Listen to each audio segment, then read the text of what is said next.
No. Go ahead. I'd like to call the meeting to order. Welcome, everyone. Please join me in the Pledge of Allegiance.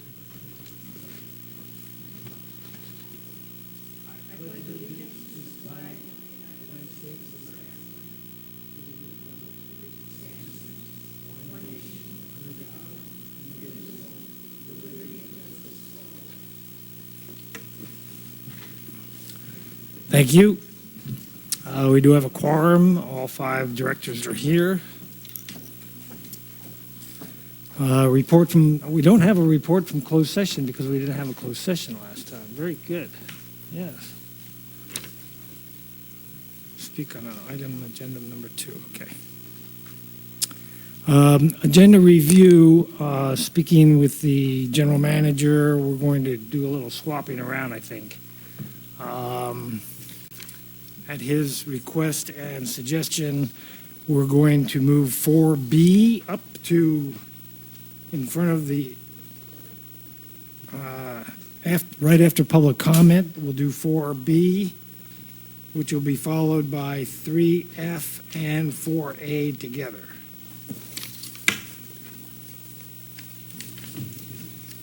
Could you repeat that again? I'm sorry. Yep.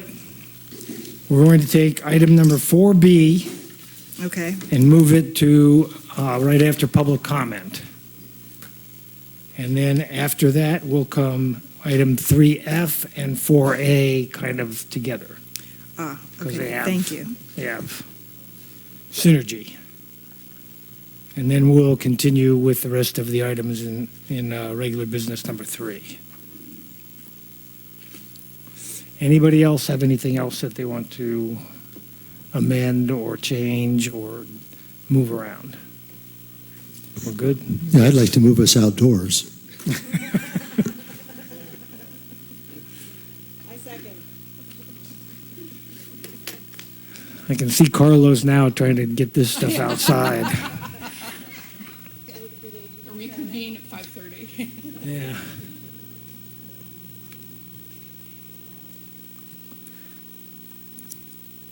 All right, so next up on the agenda is public comment. I have one slip here from Elizabeth Bettenhausen.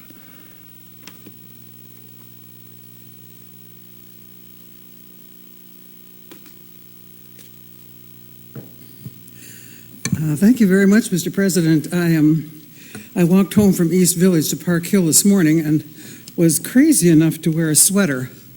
I got home and I changed to something lighter for walking over here from Park Hill now, but I need to catch my breath just a bit. I want to make a public comment about material that just got posted on the website. As you know, the only way we public can know the water usage is by looking at the billing summary when it comes out. And that's usually about the 3rd week into the month after the billing cycle, billing bi-monthly period is over. But I want to point out something that it's a drastic improvement in a way. In March and April, the so-called unaccounted for water was over 20%, which you know because I sent you those documents that update all of us. Mm-hmm. Well, figuring out now what just happened in May and June, we made a leap of 21% down, but had, again, as we did in September, October of 2017, we had the unusual situation of using more water than we pumped. So I'd like to know if Crystal Springs provided us how did we get that water? I asked that 2 years ago, didn't really hear the explanation then, but I assume with everything changed now, it's a new updated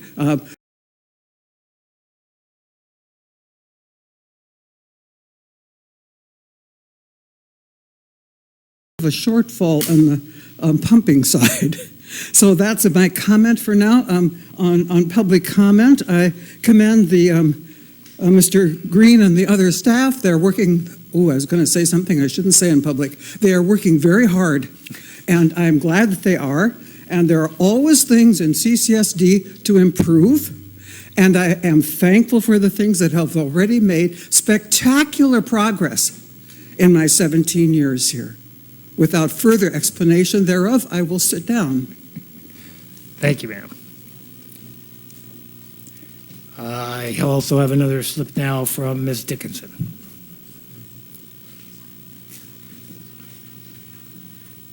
Thank you, President Pearson. Good afternoon, board and staff. Tina Dickinson. And I'm not seeing on this agenda, unless maybe I'm missing it, reports.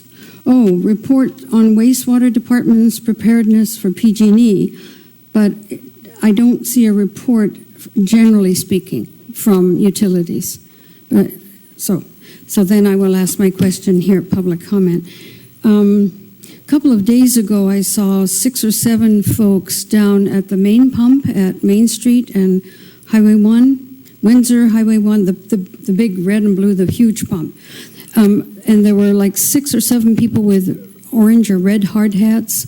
So I'm wondering what happened to have that many people out there. Was there some major issue? So that's a question.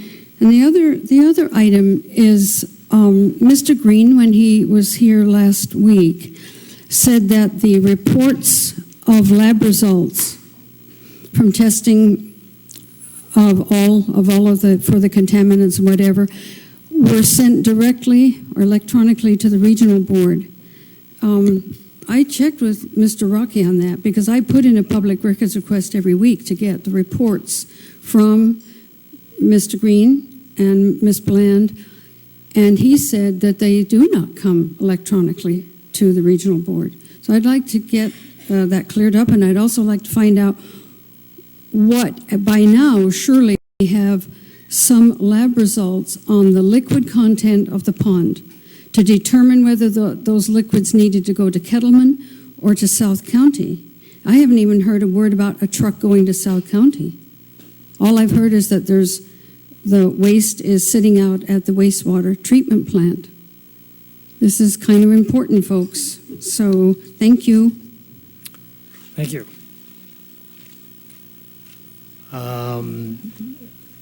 Do you have any answers to any of that at this point, Mr. Weigold, or? Jim, do you want to handle the lab results? Yeah, I'll go ahead and touch on the, I believe we're asking about the flood pump that's at Windsor and Main Street? Yes. Okay, so that is a county flood pump, and what they're actually doing is permanently mounting. If you saw a skid steer in there with a hole auger, they're taking it off the wheels and permanently mounting it there. So, yeah, that's actually a county pump. And as far as the statement on our electronic distribution of information for our samples analysis, we've had our South County disposal. They've actually received our analysis and approved to receive our waste. Should we haul it there? It is not sitting at the wastewater treatment plant. It is in the Baker tanks. The solids were sitting in the wastewater treatment plant. The solids. From the pond. Okay, so the solids, again, were analyzed and approved to be taken to a landfill in Paso, and that was over a year ago. So, and all those results, Mr. Rocky and all the water boards received back in October. So now we're talking about liquids. Okay, then let's go visit liquids. So liquids, we've had analysis of weekly, monthly, and it goes to a central, like, I guess it's TWR, TDR? DWR. It goes to DWR. Jim, if you could talk into the mic and So, I'm sorry, it just goes- face the board there. Okay. Yeah. So it goes to an actual DWR, which is their website or their natural hub. I don't work on that. I'm not sure how they get it, so it doesn't go directly to like an email to our regulator, but they receive the information there and distribute it out. Again, it does not go from us, and we do not hand it off to them. They get that directly from our analysis. Okay. Okay.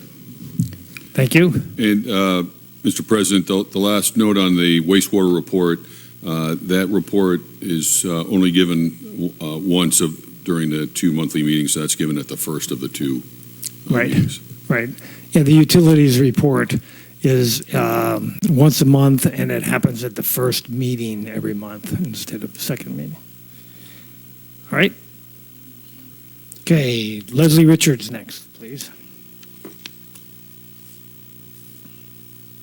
Welcome.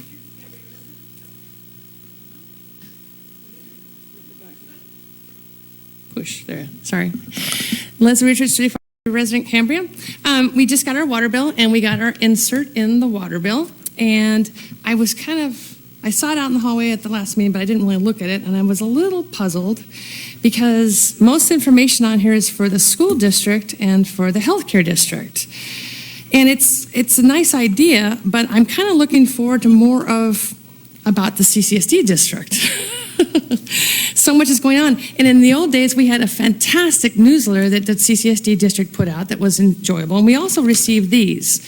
And this was a notice we received saying we would not receive our Cambria Community Service District Annual Consumer Confidence Report because we're trying to save consumption of paper and water and staff time and the other thing.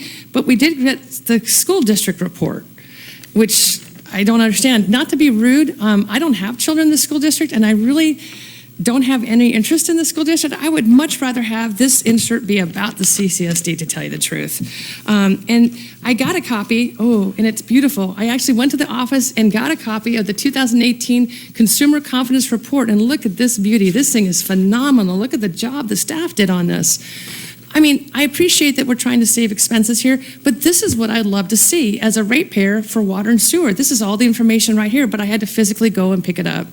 So maybe we could do a compromise. Maybe we could have an insert instead of having it 4 pages. We could have maybe just 2 pages about issues that are with the CCSD, not about the healthcare district or the school district. I can go to the school district and get that document from them if I would like to, but when in my water bill, I want to read about you guys, not about everybody else. So thank you so much. And by the way, again, kudos for this 2018 report. This thing is fantastic.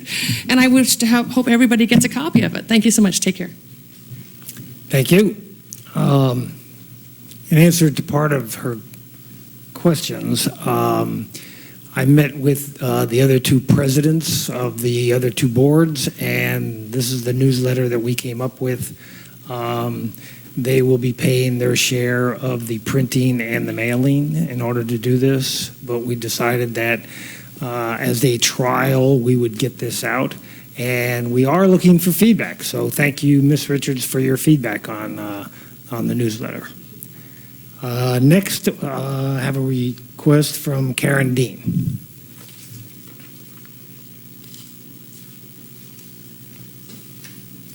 Hi, Karen Dean, Cambria. We've had a lot of discussion in the last few weeks, various forums on the homeless in our area. And I just wanted to give an update on one of the more well-known homeless folks in our area, Baxter and Sunshine. Most Cambrians know who Baxter and Sunshine is. Baxter is in the hospital in San Francisco. He has just had his 2nd surgery for cancer, and he's expected to take another 30 days or more in palliative care afterwards. And Sunshine is vacationing in wine country while Baxter is recovering. And there has been a GoFundMe account set up for Baxter and Sunshine so that he can get back on his feet when he recovers. And it's under Walter Baxter and Sunshine. Anyway, a lot of people in the area have been wondering where Baxter and Sunshine have been, so I thought I would just give you a little update on it. Thank you. Thank you. Very good. All right. I think we're done with public comment, so we will move on and we will conquer item number 4B about the skate park. General Manager, do you want to introduce this one?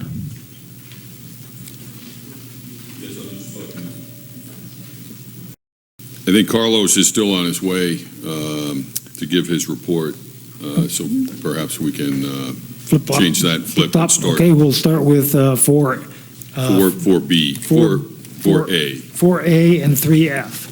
And I'll turn this over now to Mr. Weingold. Sure. So if Melissa can put up overhead slide. So, Mr. President, we,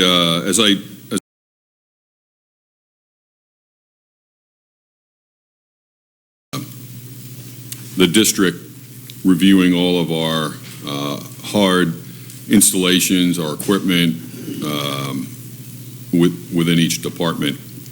And as I also mentioned in my report last week, I attended the Fire Safe seminar during which PG&E gave a presentation outlining their procedures for turning off and then restoring power after periods of risk due to fire. Based on continuity of service during power outages. So I've been paying a lot of attention to our district's ability outages, which according to PG&E could be anywhere from 3 to 5 days. My gut tells me that's a good potential for that to be extended even longer, because before they restore power, they have to visually inspect every single line, the entire length of whatever they turned off.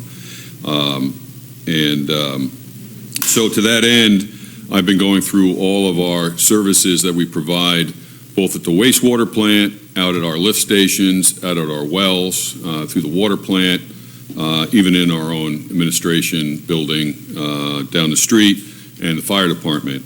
And so I had the staff put together this PowerPoint slide, which outlines all the locations where we reside, along with the current status of backup power.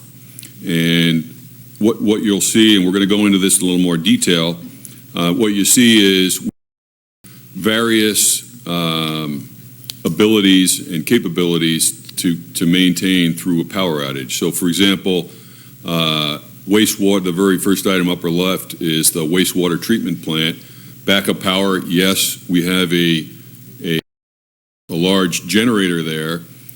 It's permanently installed, but it's also 30 to 40 years old. And that's one of the items we'll be hearing more about in the future. But we're here today to talk to you about two other capabilities. One is John Alchin will be talking about the wastewater side of the house and our ability to maintain power there. And then Jim Green will talk about the water side. This all leading up to a request on the agenda here under 3F, which is a request for a new generator to replace the one currently at well number SS2, which is no longer putting out enough power to serve our water needs. And I'll let Jim talk more about that. As you notice, for the administrative office, we have a portable generator that we would just bring out. It's currently stored at the wastewater plant in the warehouse. We would simply bring that over, plug that into the outside of the building, and we'll have ongoing power to operate there. The fire department also has its own permanent generator installed. It's in good condition and meets our needs, both for the fire department and for the Emergency Operations Center, or EOC there. So with that as a backdrop, I want to turn to John Alchin. He can talk a little bit about our processes and procedures, which you had asked for at the last meeting, and John will review that. Very good. Welcome, John. Welcome, John Alchin, Wastewater System Supervisor. And thank you very much for having me. I believe that you asked me to come here and explain our public safety power shutoff and whether or not we're prepared. And I just wanted to let you know that we have an existing on-call operator book that will cover in this book. This is pretty much the standby, the manual for everything that's wastewater related, whether it would be the generator at the wastewater plant or the generators in the field. This also, if for some reason a generator was to fail and a spill was to occur, this book also covers that. So in response to your request, I did include a that would cover a PG&E, a public safety power shutoff.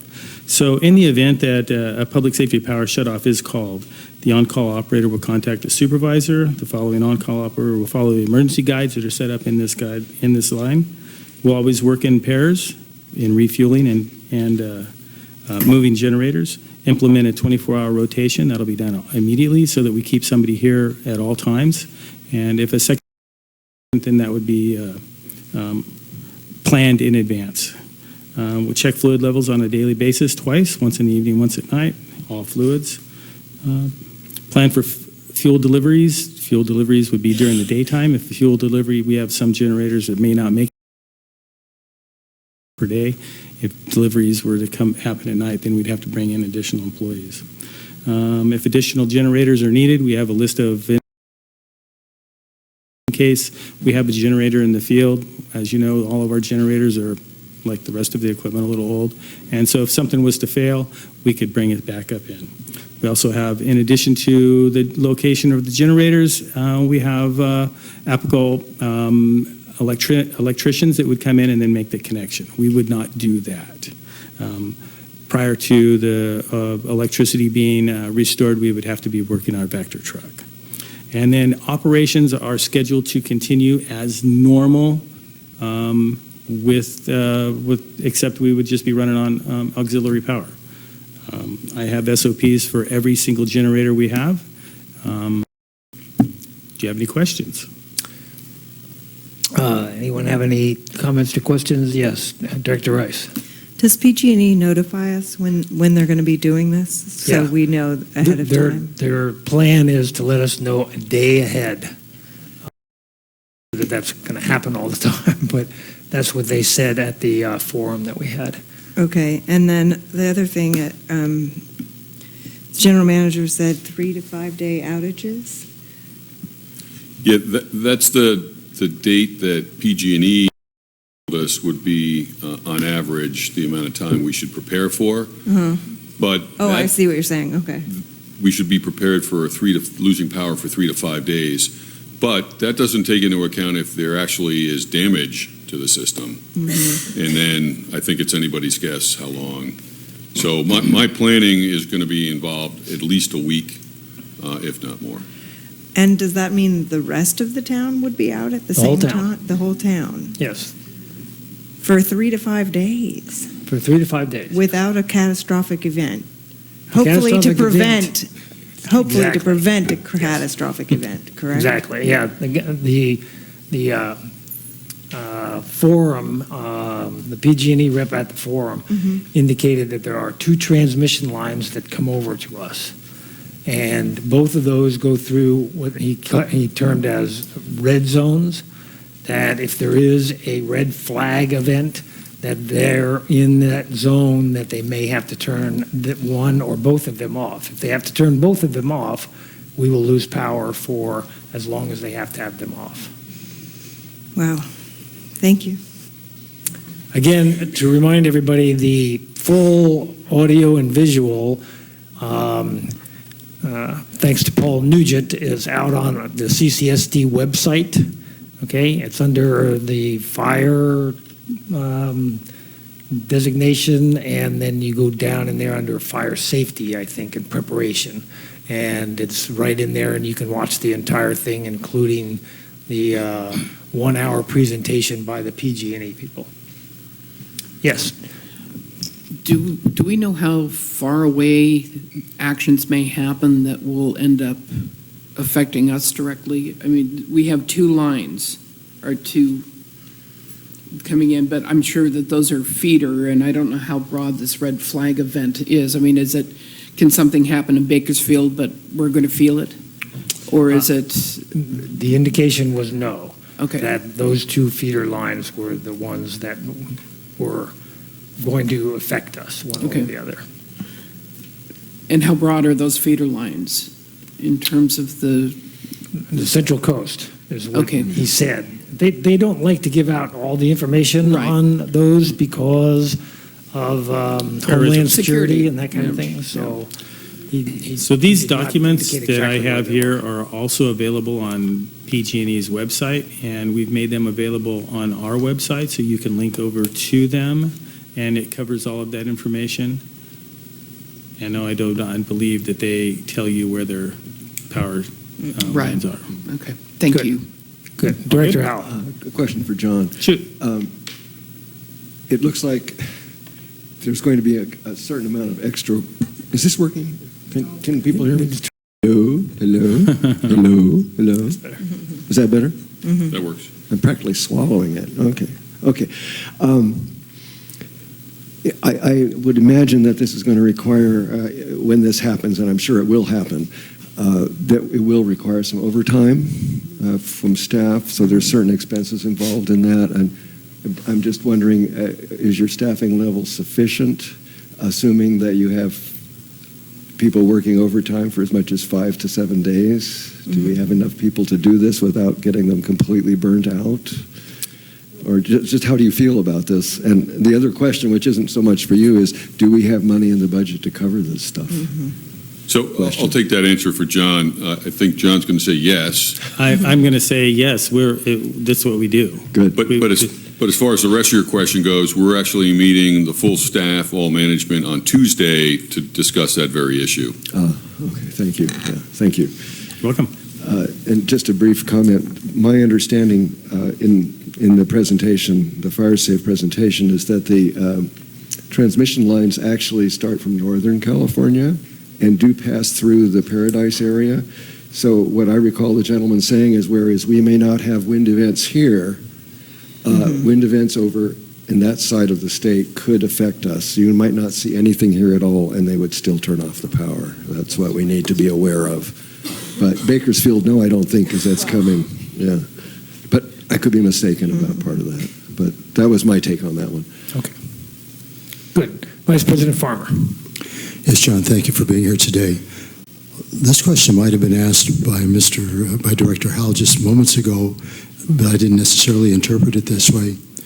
So let's say the power is down for 3 to 5 days, and you've told us in the past in tours and just communicating with you the challenges that we face at the sewer plant with regard to pumps and motors and that type of thing, and of course the 3-wire versus 4-wire. So I'm just curious, how confident should we feel as residents of the community that if the power does go out for an extended length of time, that when it comes back up, these, like I say, motors and pumps and everything that have difficulty at times, how confident can we be that everything will be okay when the power comes back up?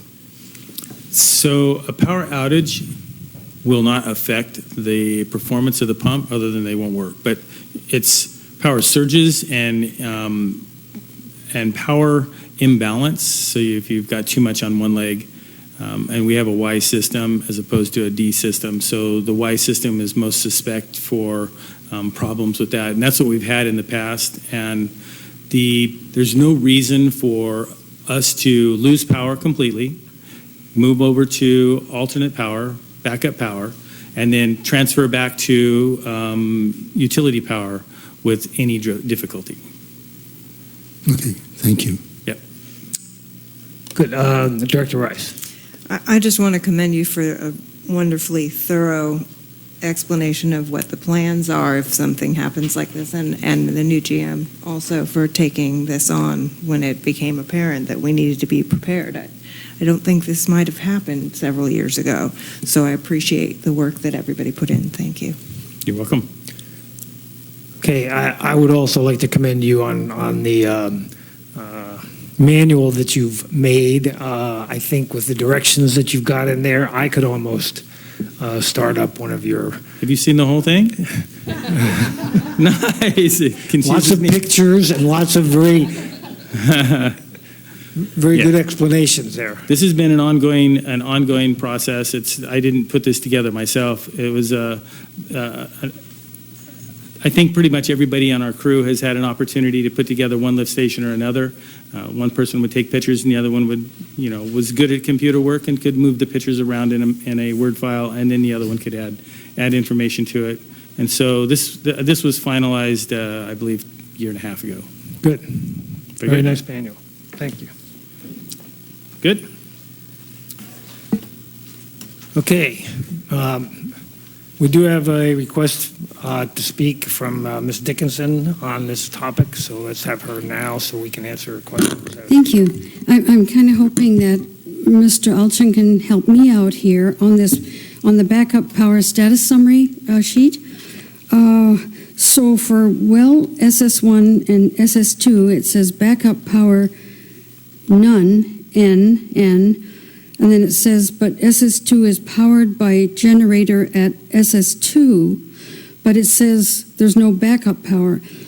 Here's my question, that the reliability would then seem to be at well, Santa Rosa well 4, where there's a temporary portable generator that was installed today. I mean, okay, so then I would ask this. We rely on SS1 and SS2 for the majority of our water, not all of it, but the majority. And the EWS relies entirely on water that's pumped from SS1 and SS2. So I would ask, maybe Mr. Alchin can help me understand this, why there would not be backup power at the two wells that we rely on primarily, but also going forward. I see you raising your hand, just one second, General Manager, but I would like to know for going forward with the EWS, and for those folks who think it's going to be this miracle water supply for growth, I would like to know how on earth you're going to power it. Just this tells me a lot, but it doesn't give me the answers to my question. I'm hoping that somebody in the field could help me, or the general manager if he's up to date on this, whatever. Thank you. Thank you. I think your questions will be answered as we go through this. So next up is Mr. Green. Questions answered now? They're coming, Ms. Dickinson. Yes, sir. Okay, so Mr. President, so we're 1/3 of the way through the presentation, and so the next up, we're going to talk about the water system, and Jim Green will come up to talk about more details here. While the sewer system appears to be fairly well in good shape, I'm not as confident on the water side, and Jim will take us through that. All right. In response to the notification of PG&E's PSPS shut-off program, water staff conducted an evaluation of the district's backup power supply for the water production system at the San Simeon wells and discovered the existing generator had failed to achieve required power output, as described earlier. The existing unit dates back to the late 70s. We had an electrical contractor come out. Out of 100 kW, it produced about 24, so about 25% power, which is not adequate to fire up and produce from a 50 horsepower vertical turbine pump. So with that, we immediately kind of rushed to get proposals for replacement and to get some temporaries installed. Right now, as of about an hour ago, we have temporary rental generator backup at SR4, which we ran it through its cycle and it ran without power. So that's good news. We've got a recommendation for replacement of that generator. To answer a previous question, SS1 and SR2 are not involved with the wastewater. They are our San Simeon production wells. SS1 is not a real major player in our production well. Whenever the creek runs, we're the groundwater wells. So we do groundwater well reporting, GWR. So when there's a well running within 100, or a creek running within 150 feet of that well, we can't produce from that well under GWR. So the creek's still running. So we haven't used SS1 once this year. So we're solely reliable in the San Simeon well field from SS2 and SS3. Any questions so far? Or? No, I think we need to introduce item number 3F at some point here. So go ahead, Mr. White. Yes, Mr. President, I'd like to move to item 3F, where we're now moving into with Jim Green, which this discussion leads up, carries over from 4B, but leads us now into 3F. So we're officially in 3F. And Jim, you should point out how the generator there at SS2 also powers others. So initially how it was hooked up is the generator is physically at the SS2 wellhead, which also runs power over to SS1. Again, we can't use SS1 because it's under the influence of surface water. So in the future, we'd like to have that hooked up to SS3, not SS1, because it's useless for us under our permit. So initially, we just want to get that generator replaced, and then in the future, hook up SS2 to it, or SS3 from SS2. Okay, very good. So you want to discuss a little bit about what's going on with your recommendation here for 3F? Yes, Mr. President, we get the slide back up on the overhead.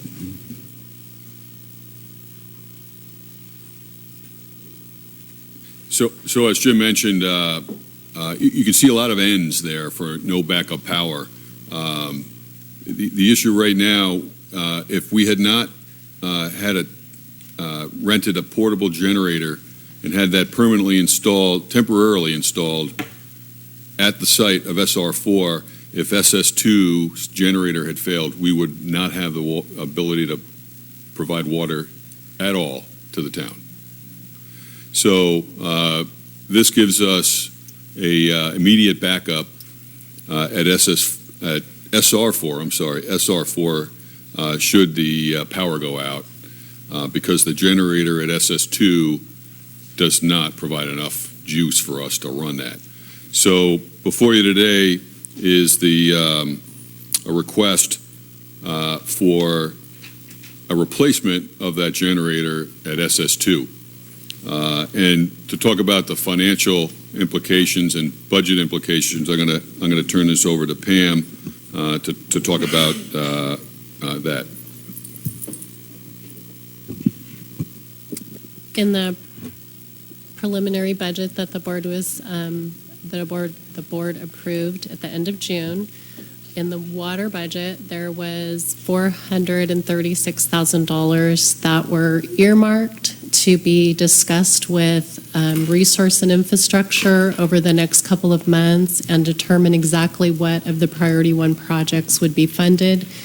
Our initial thought was that it would be the SCADA system improvements and replacement of water meters, but those amounts were yet to be determined. So our plan today is that we take all of this back to Resource and Infrastructure Committee. The generator would be moved from priority 2 on the current CIP list, and it would be moved up to priority 1. And that's around $49,000 we're estimating would be the cost. And then the other projects that were originally identified in the budget would have to be reallocated and prioritized and determined. So, all this information will have to come back to your board at a later date. Right now, we're just asking for authorization to move forward with the purchase. And we don't need a budget adjustment to do that because, like I said, it was earmarked, but we do need your authorization to purchase the generator. Okay, understood. And Mr. President, the last note I'll make on this, the reason why I moved ahead on this, other than the risk we're currently under, is the entire country is looking for generators right now. We've been told it's 10 to 12 weeks before we even get our hands on a generator. So putting a little extra padding on that, I got to figure it's going to be 14 to 16 weeks. Then we can install it. So this is a big priority in my mind, and that's why I wanted to bring it up to the board ASAP. Okay, very good. And one more note on that. Even to rent a generator is becoming extremely difficult.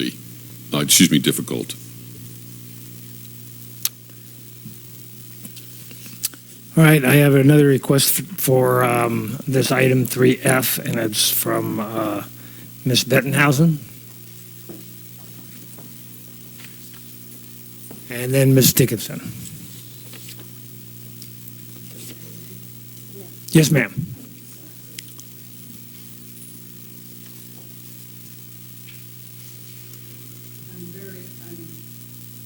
I'm very glad that the staff was able to respond so quickly on this request from the board, and it's certainly informative to me as a member of the public. because to be candid, even in my worst pessimistic days of my attention to CCSD, I never had an idea that we had so little backup power for the water system that was reliable. I mean, this is news, friends.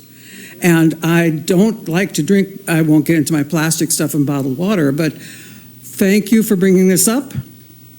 Thank you. Thank you, and thank you. 3 staff people who worked harder, I don't know them. Well, I do too, but I won't name them, okay? Not harder, equally as well. Now, my question is, ignorance is not bliss in my case. Why in the world do you think it might be climate change or something that's causing the whole country to go short on generators? Or did we change the tariff system on how come it's so hard all of a sudden to get a generator?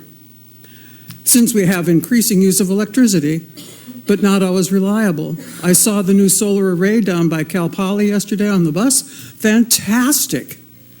So we don't necessarily need a backup for the sun, but I hope that in this case of CCSD, we pay careful attention to what PG&E is telling us, at least out there, if not all 12 projects at the water treatment plant, wastewater. But I hope that you put this on next month's agenda, and the next month's agenda, and the next month's agenda, because nothing is more crucial to your service as a utility agency than giving us water and allowing us to flush it down the stool.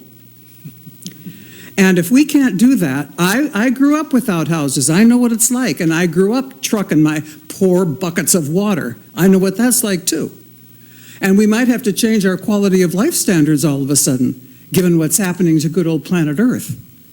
But I hope, dear board, that now that PG&E has alerted you, and now that the staff is new and paying attention to things like how many electrons are flowing through the wires, I hope you start giving careful and detailed attention to this need.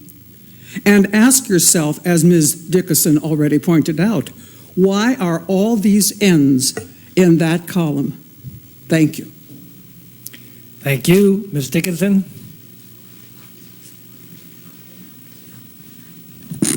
You know, there's one thing I kind of do, and some of us do, and that is pay attention to a lot of detail. For years, Mr. Algen, excuse me, or Mr. Green, referred to SS1, SS2, and SS3. The tracer tests were done on SS1 and SS2. It is my understanding, and I've got this from the Water Board, not regional, state water board, since the water produced from the emergency water supply facility actually is pumped from SS1 and SS2 for production, not SS3. My understanding was SS3 was in the closest proximity to the creek, so that, of course, if there was any flooding from the creek, there would be a problem. I would hope that our utility folks that work in the field know which wells we are actually pumping from for our drinking water. I do not believe it is SS3. I would like someone to make a correction. The State Water Board is right here, and I've always assumed since the tracer tests were done on SS1 and SS2, it was not conducted on SS3. I find, as Ms. Bettenhausen does, this is really quite amazing that suddenly all of this has been produced for us, just like that. I really, and as far as a generator being difficult to procure at this time, that is also questionable. But I thank the folks in the field for dealing with issues that look like they certainly need to be dealt with. But I would think that PG&E, that it's just going to turn off electricity for a whole town or sections of a town. They've declared bankruptcy. It would seem to me it would be in their best interest to keep power going for those areas that are not affected because they need the income.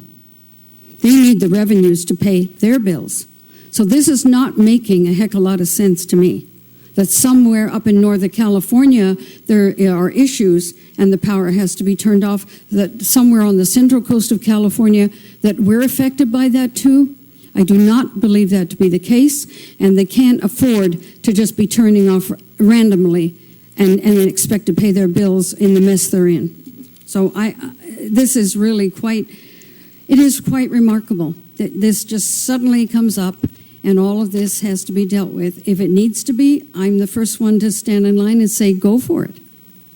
But to not have, like I brought up before, and I won't repeat, to N on four wells, nothing, is quite remarkable, especially what you're thinking about doing in the future. Thank you. Thank you. All right, comment, Director Rice. Nope. Anyone else comment on this particular issue? I will say from my experience in my old job and everything, rental generators are very, very difficult every summer to come by. And that's because people don't plan well and stuff happens. And sure enough, they need an emergency generator. I can't tell you how many chillers we rented because people had one chiller and no backup. And, you know, that's the same thing. And whenever we rented a chiller, we generally had to rent a emergency generator to go along with it. So I can understand why they're very scarce right now. So, Director Steidel. I think Director House. I think the other thing is that it may seem that as a localized situation that generators would be an easy thing to get a hold of, but I think the reference was made that nationwide there was a difficulty, and in fact you're having to deal with companies that potentially are offering the generators that are not local to us or maybe even local to the state of California. And with the kind of flooding that has been experienced in different areas of our country, and with the heat that's been experienced in different areas of our country, the idea that there's a shortage of generators is absolutely no surprise in my frame of reference. All right, Director Howell.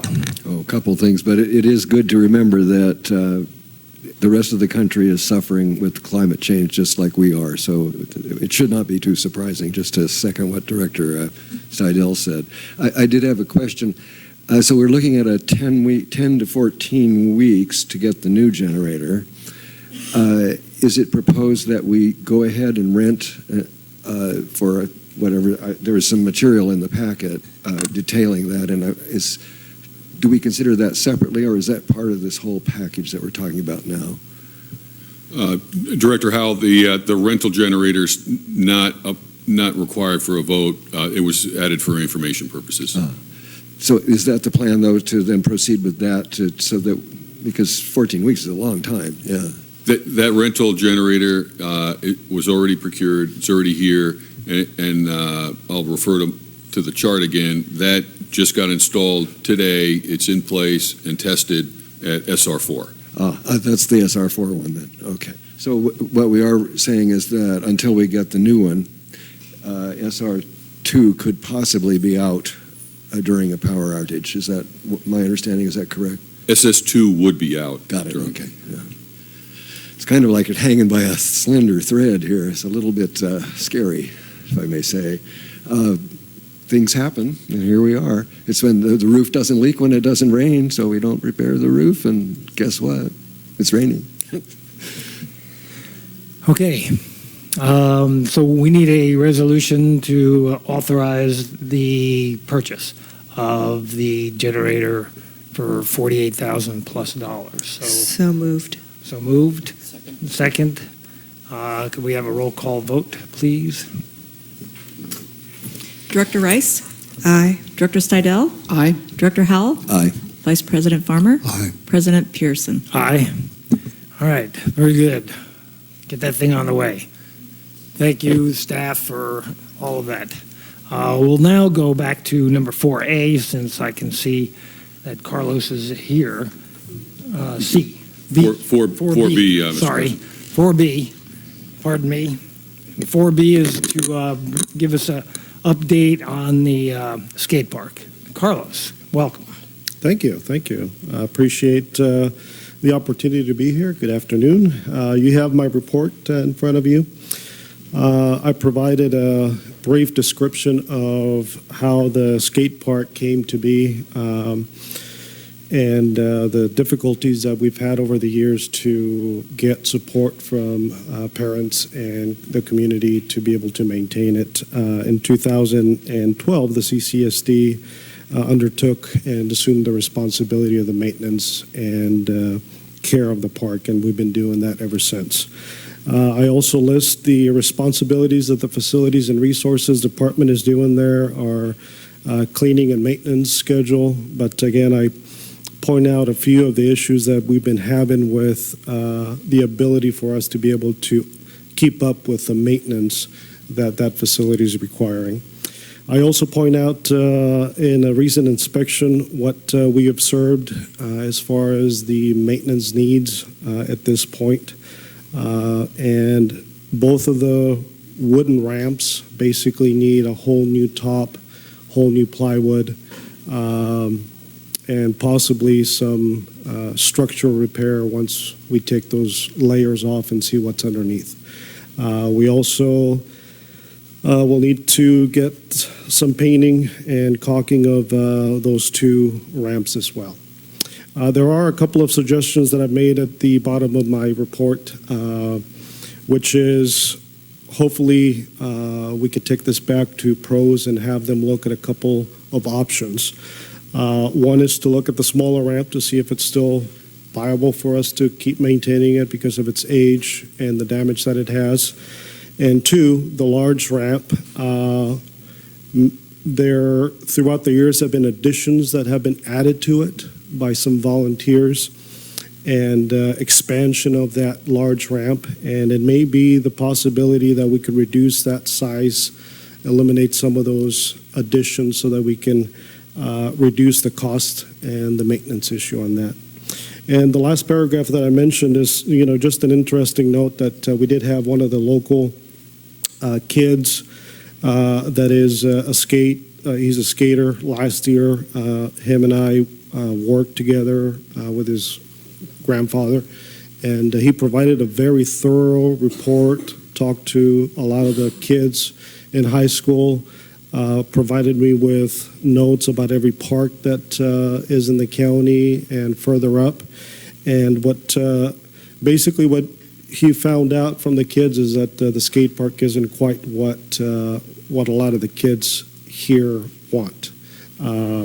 Our park is basically what they call a transitional park, which is U-shaped ramps, and a lot of the kids prefer a park that has steps, rails, more of a street style kind of a park. And so again, my recommendation is that we take this back to pros to have a discussion on before we start making repairs and spending some money on this. Do we really want to continue with the same type of park? So that's my report, and I'm happy to answer any questions. Great, thank you, Carlos. Director Steidel. So, Carlos, thank you so much. The preference that the kids have for the style of park pretty much talks to it being in something in an area other than what it's in right now, just by, I'm assuming, the size that would be needed for the kinds of skate features. Is that the case? Is this something that actually is a real consideration of trying to move over into the East Ranch area to create something? And do you know if that's something that's under consideration with pros? So that's two questions or two issues. One, the location and the size is very comparable to other skate parks in the county that already have similar amenities. So the report from the young man was that the size was fine and the location is fine. And the fact that the park is already paved is fantastic. So there's no cost in actually having to repave something and start from there. As far as having it on the community park on the East Ranch, so when the EIR was done for that, there wasn't discussion then about it being moved to that location. And so the whole park with the playgrounds and sports fields has already been pretty much decided Allocated. on. All of the environmental impacts have already been looked at. For us to be moving the skate park over would be pretty monumental to be able to get that started again. Is there, as a follow-on question, is there, in the kinds of repairs that need to be made just for safety at this point with what we have with the U-shapes, is there any idea of what kind of cost is entailed in doing that, and whether or not we would be able to make some kind of comparative cost to just eliminating those and establishing the kind of park style that the kids are asking for, as we already have the cement bases? You know, I mean, adding some additional cement pillar work or, you know, walkway areas or something that would be the norm used in skateboarding, or putting in the iron rails. Do we have any of that kind of information available to us? So I don't have an estimate on how much something like that's going to cost. Obviously, there has to be some planning as to the flow and the style of it, because throughout the years, people have just placed sort of ramps wherever they thought they were good, and so that doesn't really mean that it has a good flow and the kids are going to enjoy it. So I don't know the answer to what the cost is for transitioning the park to a different style. I could tell you what the cost may be for the repair of the large ramp, because as I mentioned in my report in 2012, we redid the entire top. So in 2012, just for the top material, it was about $5,000, not including the sheeting and the studs or the labor to be able to do that. So easily, we're probably looking at about $7,000 to $8,000 in materials, probably today, without the cost of hiring somebody to do it. That's just in the large ramp. In our budget, we don't have that budgeted, facilities and resources, but there is $20,000 set aside in pros that hasn't been committed yet.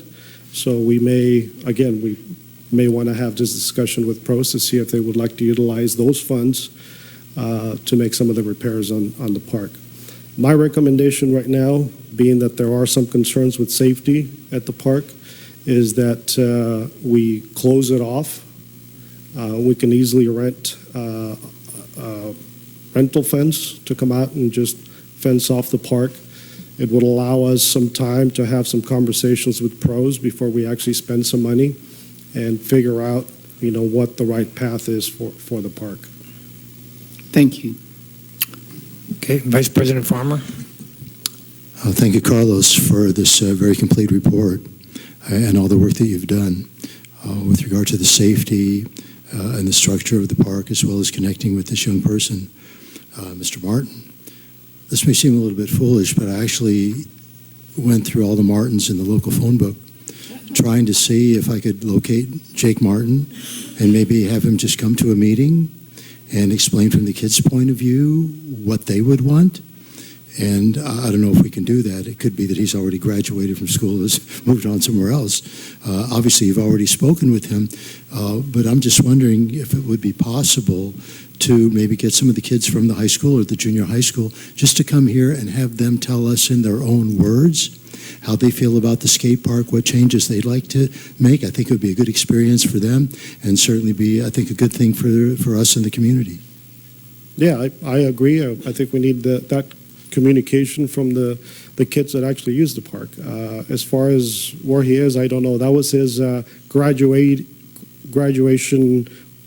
project that he was doing, so he may be long gone, but he did leave me a full binder of graphs and pictures and details about what the kids were looking for as far as the park.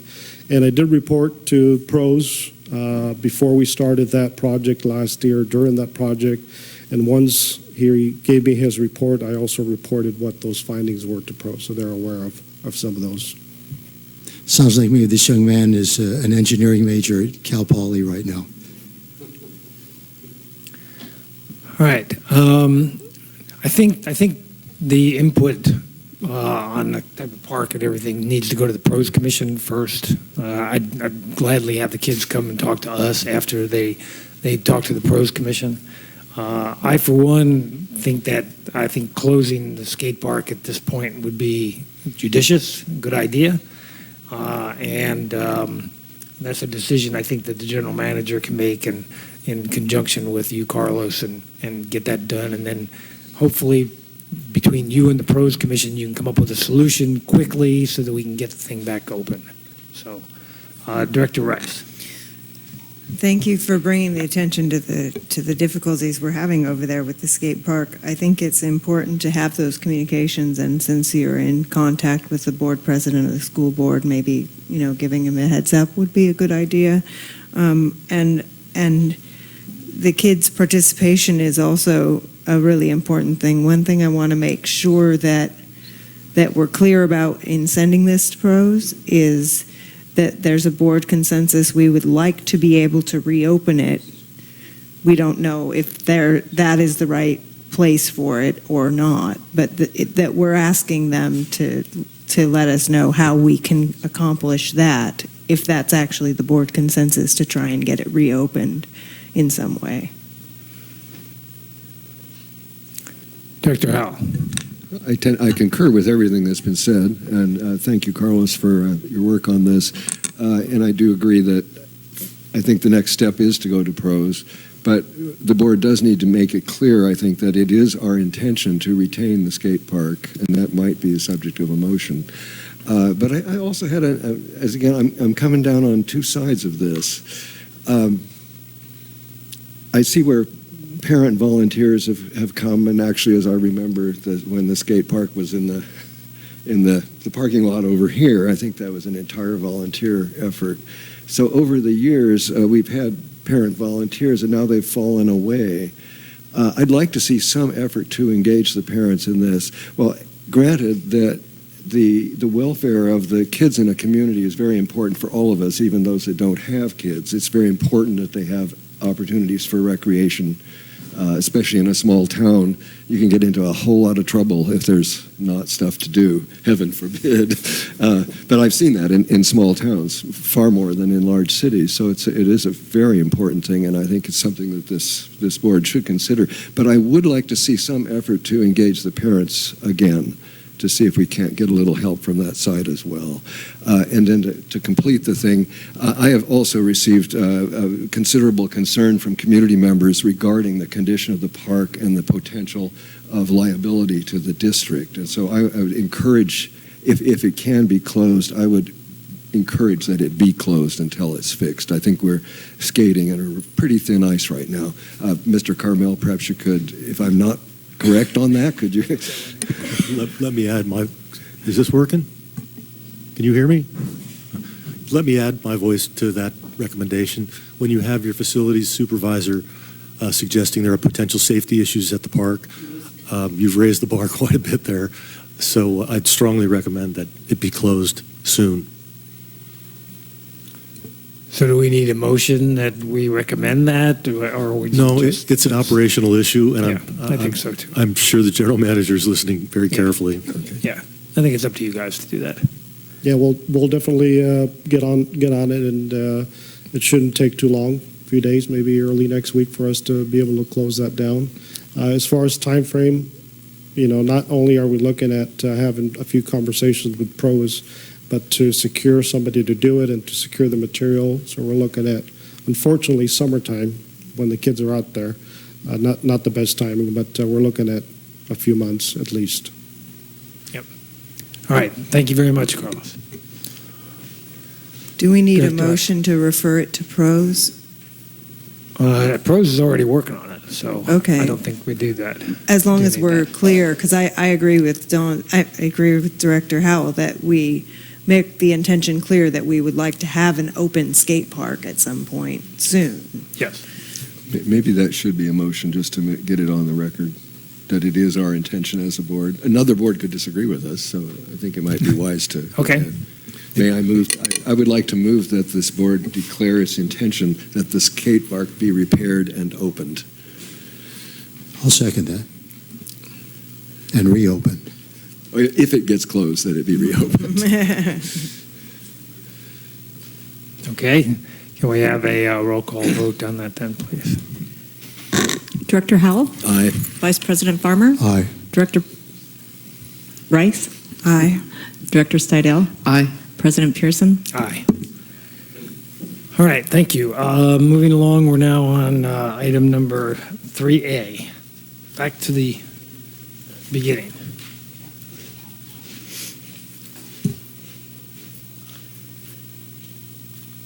And item number 3A is to perform a quarterly review of the 2019 goals. And I would recommend that we just go through them one by one and get an update as to how we're doing on each.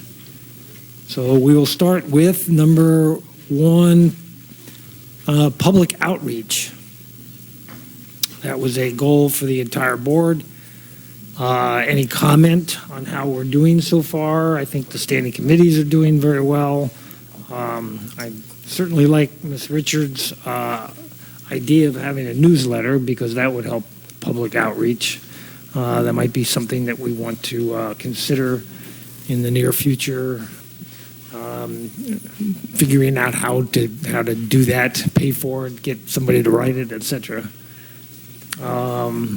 Any other comments, Director Rice? No. Vice President Farmer. Director Howell had his light on, but I'll go ahead since I was called on. I know this has been broached in the past and was kind of poo-pooed, but I'm going to bring it up again with regard to outreach with the community. Perhaps having once a month, having a staff member available at the farmers market, to interact with the public, answer questions and concerns, receive input, exchange information and ideas. I think that might be a good idea. And I'll just put that out there and see if it goes up the flagpole, so to speak. All right, Director Howell. I have been pleased so far with the way that the standing committees have been operating. At least when we deal with issues that are sufficiently contentious, we get a fairly large group to come. It's kind of, in a way, sad that if things are going well, nobody really cares what the district is doing. It's only when things start to go south that we really get the public participation. So my comment to the public would be, do let us know if you think things are going well. That would be nice to hear, but we also want to hear if they're going badly. There's some frustration being expressed, the number of meetings that we're having, both here in the board and amongst the committees. And my only response to that is that you can't make an omelet without breaking eggs. In this case, in order to have public engagement, we have to have meetings. After all, we are a Brown Act, so we can't sit around privately and talk. We have to do it in this formal thing. So, but to get out and we need to be available, the public needs to talk to us, and that means that there has to be meetings. So I apologize for the fact that there are a lot of meetings, but I don't see any other way to do this. I would like to hear, if we could, if there are any members of the public, I see a speaker slip, to see how is our community outreach being received. I mean, we're making the effort, and I personally feel comfortable with it, but the true proof of the pudding is, does the public feel that it is engaged? So public, are you engaged or not? All right, we do have 2 requests for comment here. One, Ms. Dickinson, and another from Mr. Lowry, I believe it is. So, Ms. Dickinson, you're first. Thank you. Thank you, President Pearson. Public outreach was one of your goals, and the newsletter that just came in my bill yesterday, and Ms. Richards referred to earlier, I have issues with, we have those three separate districts, the health district, the school district, and the CSD.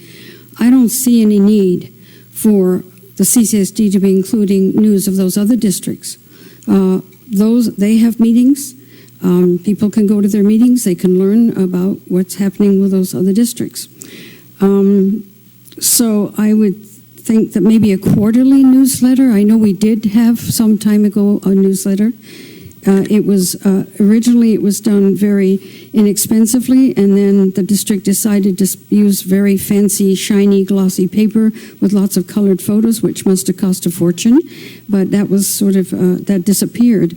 But I don't think I think quarterly would maybe be a good thing. The number of meetings. Not only are there way too many meetings, but I just look at the amount of paperwork that staff has to generate and what goes on each page. It's tremendous. So I look at the county, the Board of Supervisors used to meet every week. They now meet every other week. But while they're backing off on meetings, we're adding a whole lot of meetings. And that is an awful lot for the public. And with all due respect, Director Howell, I think you see pretty much preaching to the choir that the few people who attend some or maybe all of the meetings are many of the people that are here today, the few that are here today. So no matter what you keep saying at these meetings, it's not generating more folks to come to the meetings. They don't seem to be interested very much. Some of us are, but the majority of the town, as you well know, is not. The completing of the regular permitting for the regular CDP, on June 20th, and I've asked this and asked this and asked this, what is the result of Canon Engineering's analyses for the repurposing of the pond? My understanding was there was a meeting yesterday. I mentioned it last week. So I'd like to know what is the status of the repurposing of the pond, because you guys expect us to show up next week on the 23rd to discuss a project description and the name of the project, and yet we do not have any information yet as to what this district has decided to do with the evaporation basin that now is almost in the process of being decommissioned. So please, somebody tell me what your plans are, because to expect us to come next week with thoughts about the project description when we don't even know what you're including is very unfair.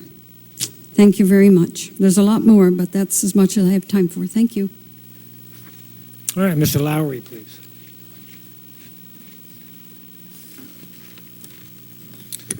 Thank you, Mr. President. My name is Graham Lowry. I'm extremely new to Cambria. Let's call it November 2018. I have been actually watching and looking and trying to see how this community works. And I actually reached out on Nextdoor last night and said, who do you call? Who do you do this or that? And I would like to thank Paul Nugent for sending me a web link that actually informed me that today there was a meeting at 2 p.m. And so I quickly threw on what I had and came to attend so that I could find out.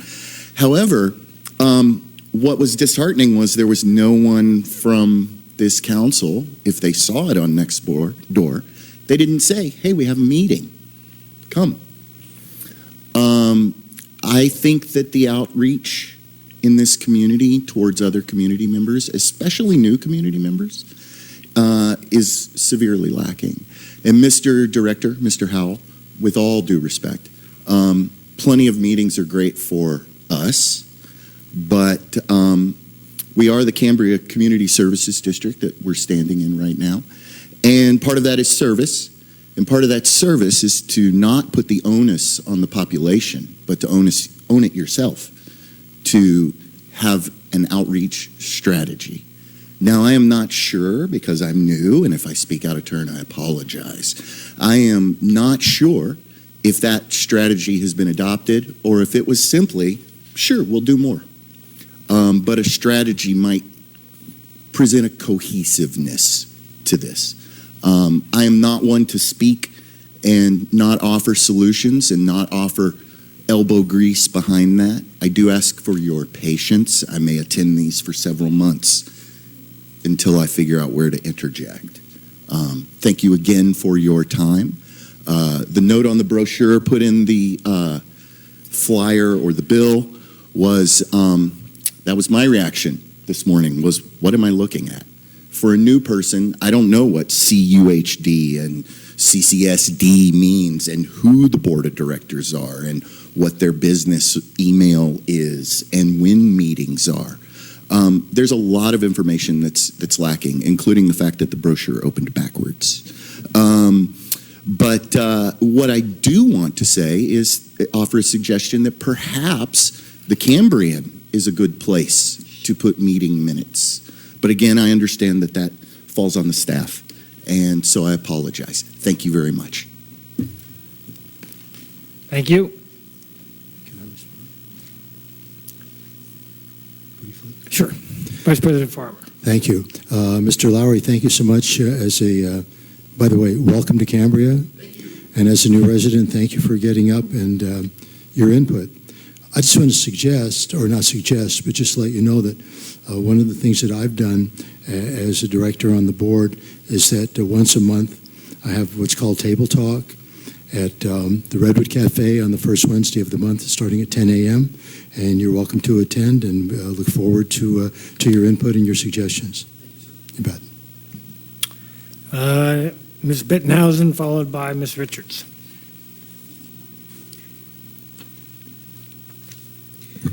I think in informing the public of what's going on, one of the significant improvements is the website. The website is getting much more up to date. It's getting cohesive and coherent, and it still has photographs from a university bookstore that I don't understand, but I like university bookstores, so that's fine with me. But I really want to commend whoever it is who is working steadily on this website.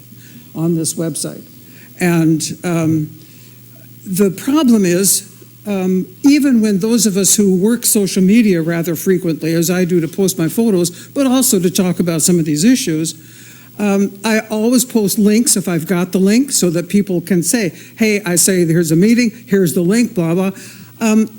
I don't think that most people understand in a germane way the obligation of that's my bias, full participation, namely mine, of course, participation in the work of the CCSD. I want to add a ringer on this, if that's the right metaphor. So I don't know if it is. I find going to these standing committee meetings a combination of marvelous, I'm trying to keep my language straight in public, and not so marvelous. And one of the problems is, if you are now as a board relying on significant substantive discussion, engaging the public as well, before these meetings where we each get 3 minutes on any topic, I would think that it would be useful to you, if you are serious about public engagement, to make sure that a standing committee never takes up an issue of substantive significance, namely almost all of them from their perspective, without more than 72 hours for the public to have access to the documents that are going to guide this discussion. I know the Brown Act, you have to fill me in on that. I know that you are confronted with having to discuss things with 72 hours notice. But there is such a thing as spreading out significant issues over enough of a time span so you can actually have significant public discussion. Or, I would say, as I've often said, significant board discussion, not just the public. I look forward, friends, to a deep, intensive discussion, such of course I would participate in, by the board of some of these issues, rather than simply sequential comments so that everybody feels like they participated. Thank you. Thank you. Ms. Richards.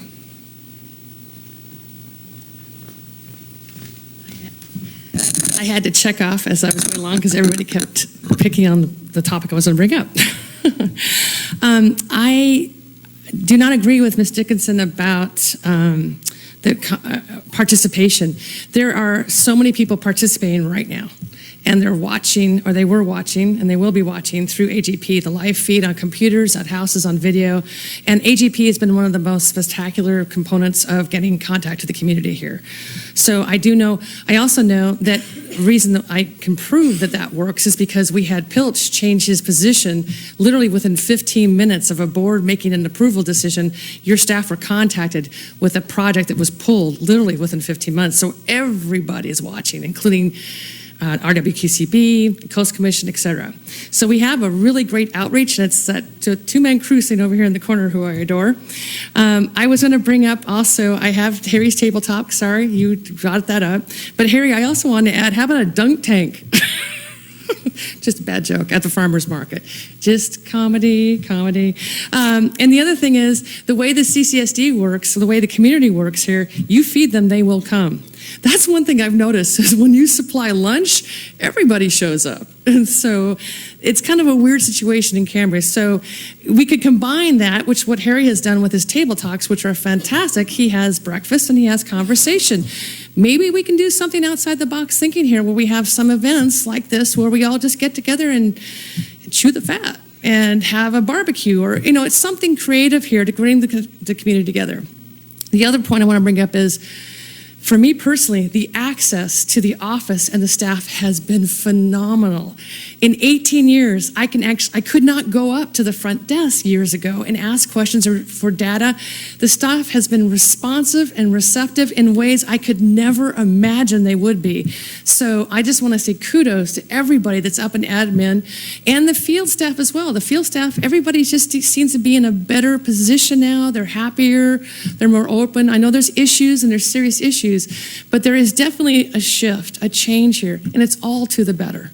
And it's noticeable by the community and by myself. Yes, we're always going to have fights, we're all going to have disagreements, but the bottom line is we are slowly in baby steps working towards a healthy direction. And again, I cannot say how much I adore the fact that I can go up there and do a records request and actually get the documents within 2 weeks. It's been phenomenal, so thank you so much. Thank you. All right. Continuing our discussion, Vice President Farmer did bring up a idea about having somebody at the farmer's market available, whether they're inside here in the dining hall or actually at a booth or whatever. Having a board member there is a little bit, to me, I'm like you on both ways on that one, because number one, that person would not be able to represent the board, only himself, as Harry does at his tabletops.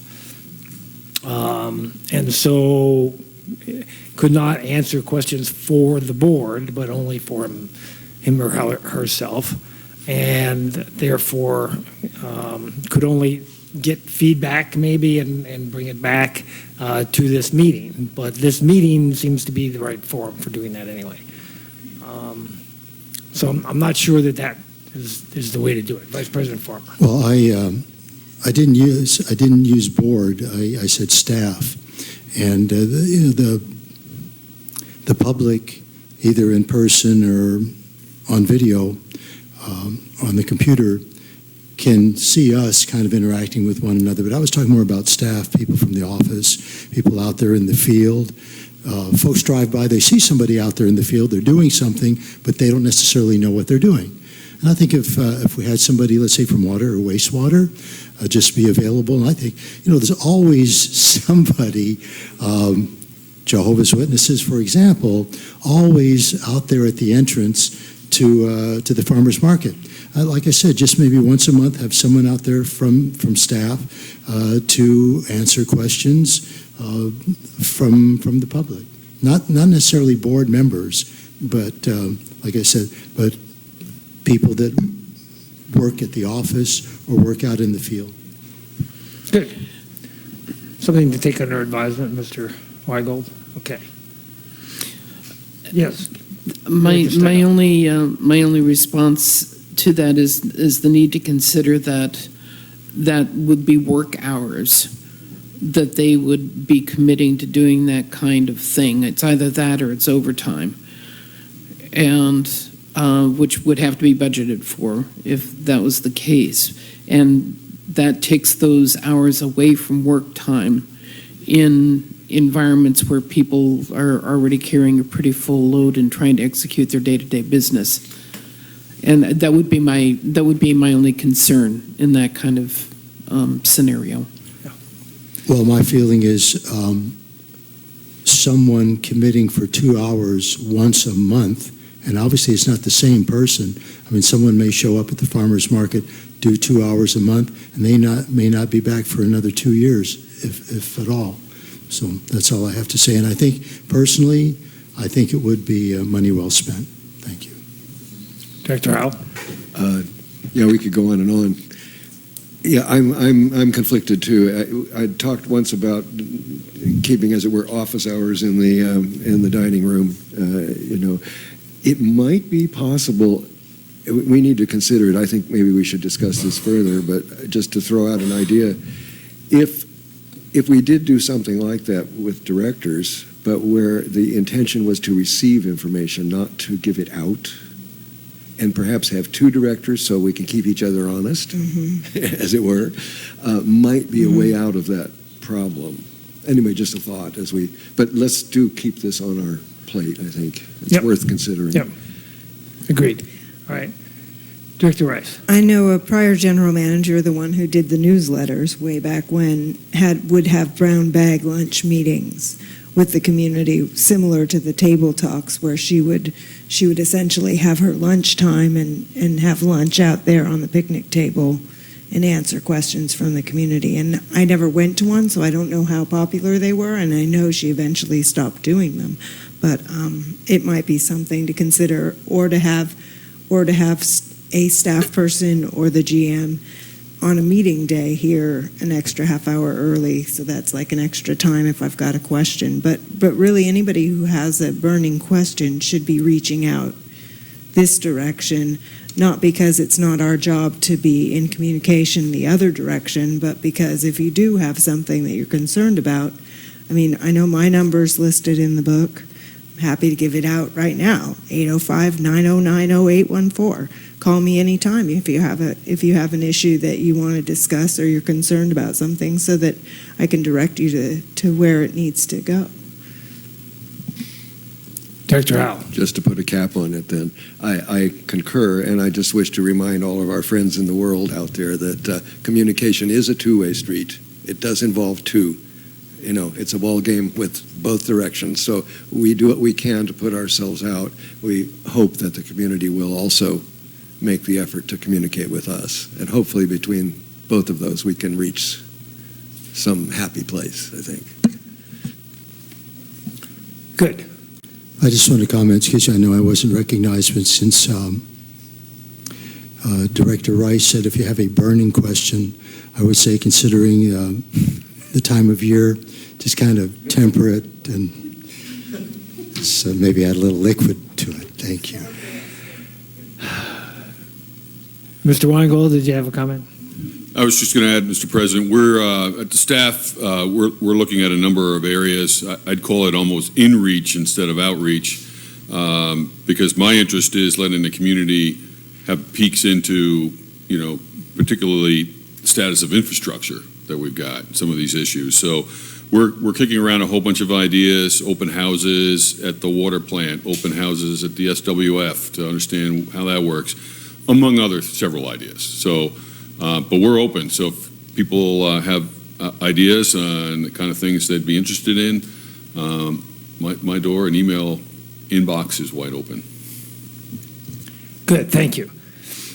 Moving along, number 2 for the board was revise and update the district mission statement, and since this is a separate board item, we'll move on from there. Going to the standing and ad hoc committees, number 1 was to hire a new general manager. I think we've accomplished that.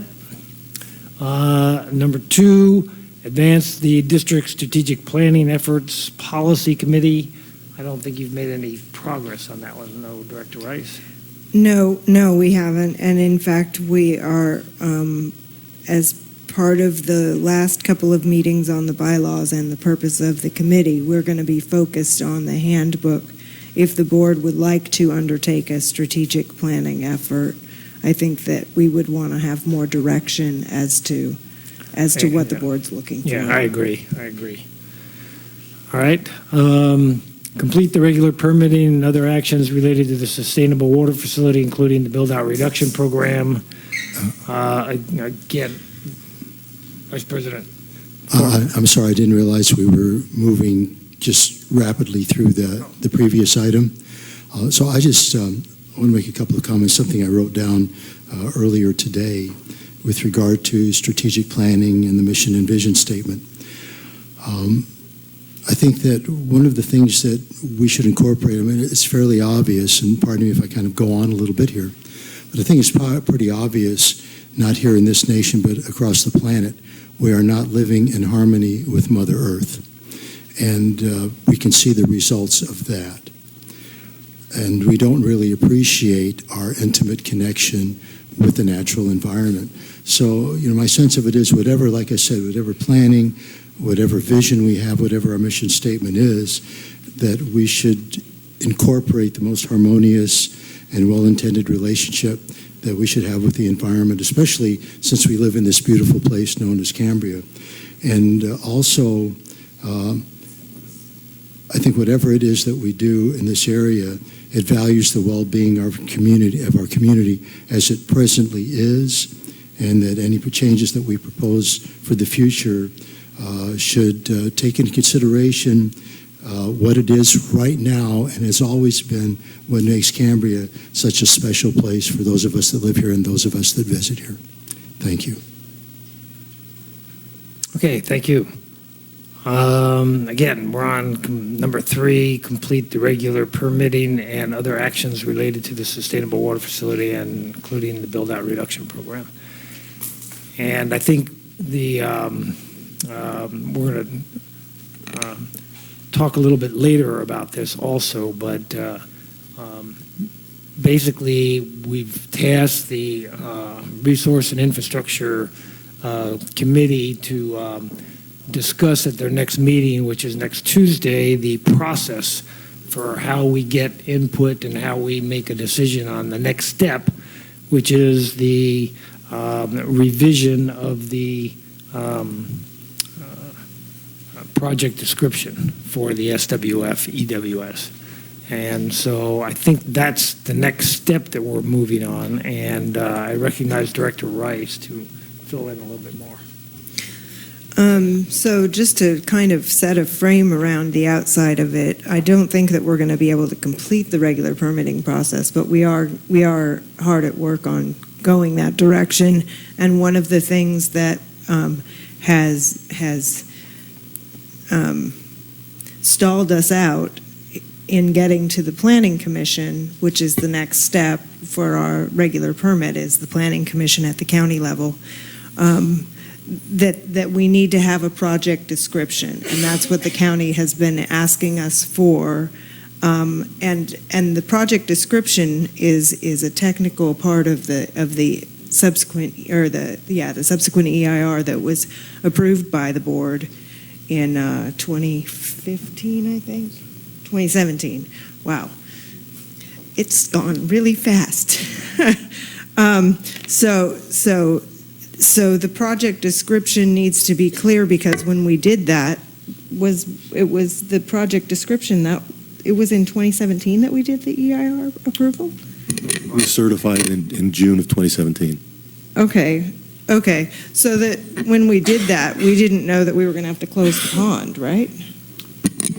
Well, I'm just trying to get the timeline right, because I'm not remembering. Not in the fashion that we closed the pond, but we had anticipated converting it to a surface water facility with a treatment component. As part of the subsequent EIR that we approved. That was mitigation. Thank you. So thank you for that clarification.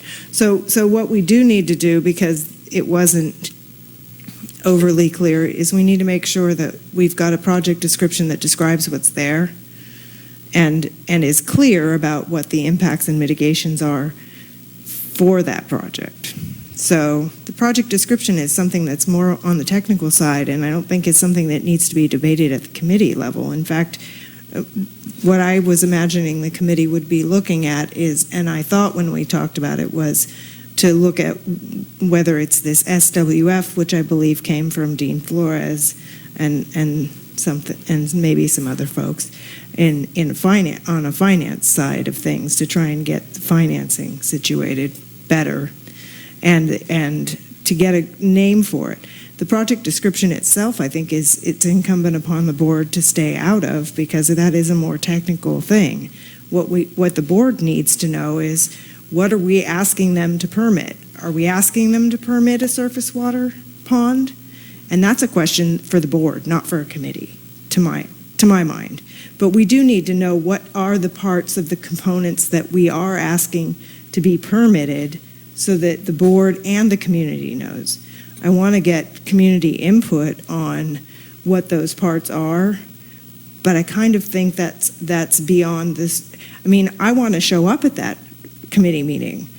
I would think that most board members would want to be part of that discussion, which to me says then it shouldn't be at committee. It needs to come to the board to give closer direction as to if there's something in there we need to work on. But I don't think the committee needs to be working through what the description is.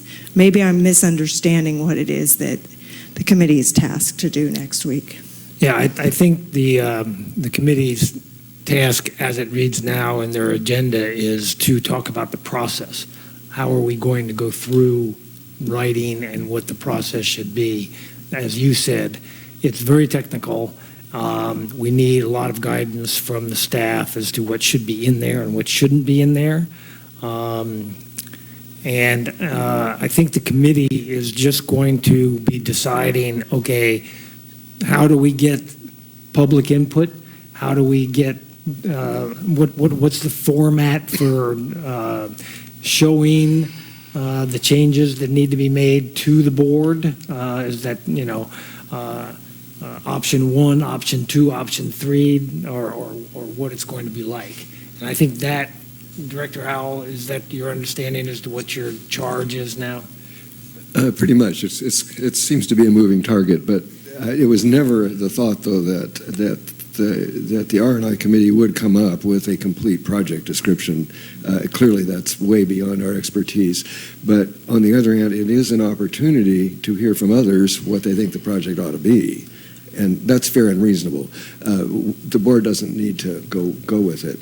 What concerns me is that, we are going to do as President Pearson suggests, and as our, actually, may I, Monique, do you happen to have, how did we call that agenda item? Is it available? Can you read it? Is it easily, can you get to it? We should be. Yes, if you give me just a second. Would you be so good? Just to be sure that we're talking, that we're not making stuff up here. Sure. Yeah. It's more fun if you get it out. I know, it's a lot more fun. Well, excuse me, while she's looking, I did want to point out that your agenda item 3D is the agenda item that designates Pablo Ogren as essentially the lead, the conductor of the regular coastal zone permit. And right now, he's really focusing on the project description component of it. And I think he has a really good handle on how to lead you through this. So I think you should keep that in the back of your mind. He's spent a lot of time developing a plan that I think he should be presenting very soon, that'll allow you to get a better handle on this subject matter, because it is rather complex. Yes, thank you, Mr. Carmel. That's very true. Yeah. Yes. Okay. Ms. Madrid. It's open discussions to receive public input on the process for refining the project description for the EWS/SWF. Thank you. So we are focusing on process. There will be people who will wish to say things that are perhaps not quite on, depending on the number of people that show up and how much time we have, we can see how far afield we can actually stray. But that is the intention, and what we hope to bring forward, I don't know if it's going to come out of that meeting, is a recommendation to the board from our committee saying this is how we think you might proceed, and perhaps also some concerns. Beyond that, no, we couldn't possibly go, I wouldn't think. Does that satisfy? Yes. Yeah. Yes. While I am usually on the same page with Director Howell, I tend to disagree and here's why. I don't think it's up to us to determine which parts of this project that is already in place that needs to be permitted as it is in place. I don't think it's incumbent upon the board or the committee to determine which things are in or out. I think that it's important that the board has a discussion if there's a change to the description that's in the EIR, because that is the document that the board used, granted after the fact, but board used to make the decision regarding the project itself and trying to get the permitting. I think having a debate about whether we should or should not have a surface water reservoir for firefighting is something that is beyond the scope of getting the CDP for what's already on the ground. To go backwards the other way. While an EIR is supposed to be kind of the maximum in the same way that rates. We say we're going to raise rates this much, but maybe not quite that much. Here's the outside amount. So the EIR is supposed to be the outside amount of potential impacts, and we've discovered there's parts of the project that we may not have discovered ahead of time anyway, even if we had done them in the right way around, that just are not going to end up working. What we don't want to do is create a situation where the project description no longer is reflected in what's in the EIR, because that's the important document that both the county and coastal are looking for in terms of consistency and maintaining. And there are a lot of things that are always moving parts. We have to remember what we're doing is getting a regular permit for what's already built. Yes. Yes, and my understanding from Mr. Singwald on this issue is as long as we don't add anything, we can take away, we can say, well, we decided not to implement X or Y, but what we can't do is add something to it. And nor can it be a material issue. In other words, a name change is not something that's going to cause any problems should we choose to change the name. But as you say, how we handle the brine pond or some of these other issues, or if we add anything, or if we say, oh no, we're not going to do this, we're going to push it into the ocean, that would be a whole different project, and that's not going to happen. Does that help at all? I sense a real I just reservation. Because I think it's an important discussion as to what's included, and while I do think that it gives the public an additional forum, and I really wish Mr. Ogren was here today so that I could get some of the confidence that I need, because I do think that he knows how to handle these things. He's done a lot of different things in his career that give him the instinct to send it first to the committee. My concern is I don't want recommendations. I want to know why, if there's some reason why there's somebody from the community that thinks that this thing shouldn't be included or whatever, I really need to know what's behind that. I don't want to just get a simple recommendation. We think it should be these 5 sentences in this row. I mean, it's just because I think it's really it's pushing what should be a board discussion and decision into the committee. And while I think it might be beneficial to have the board have a fuller discussion as to what we expect from the committee, maybe that's part of where my reservation's coming from. I don't have a problem renaming the project. I do have a problem with doing the work that staff needs to do, which is the technical part of the description. And I do want to hear the concerns that people have with it, but I think that we have to go with what's in the ground.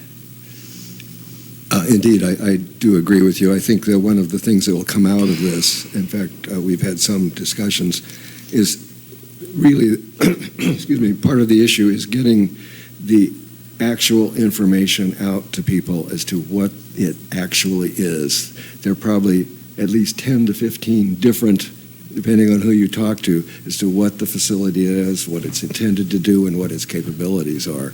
So, and part of it is just a matter of getting the facts, a set of facts that everyone can agree on. And that's probably as much that the committee can function in that regard, we hope. But that's going to be part of the discussion of the process, because part of the process is how do we keep the public informed?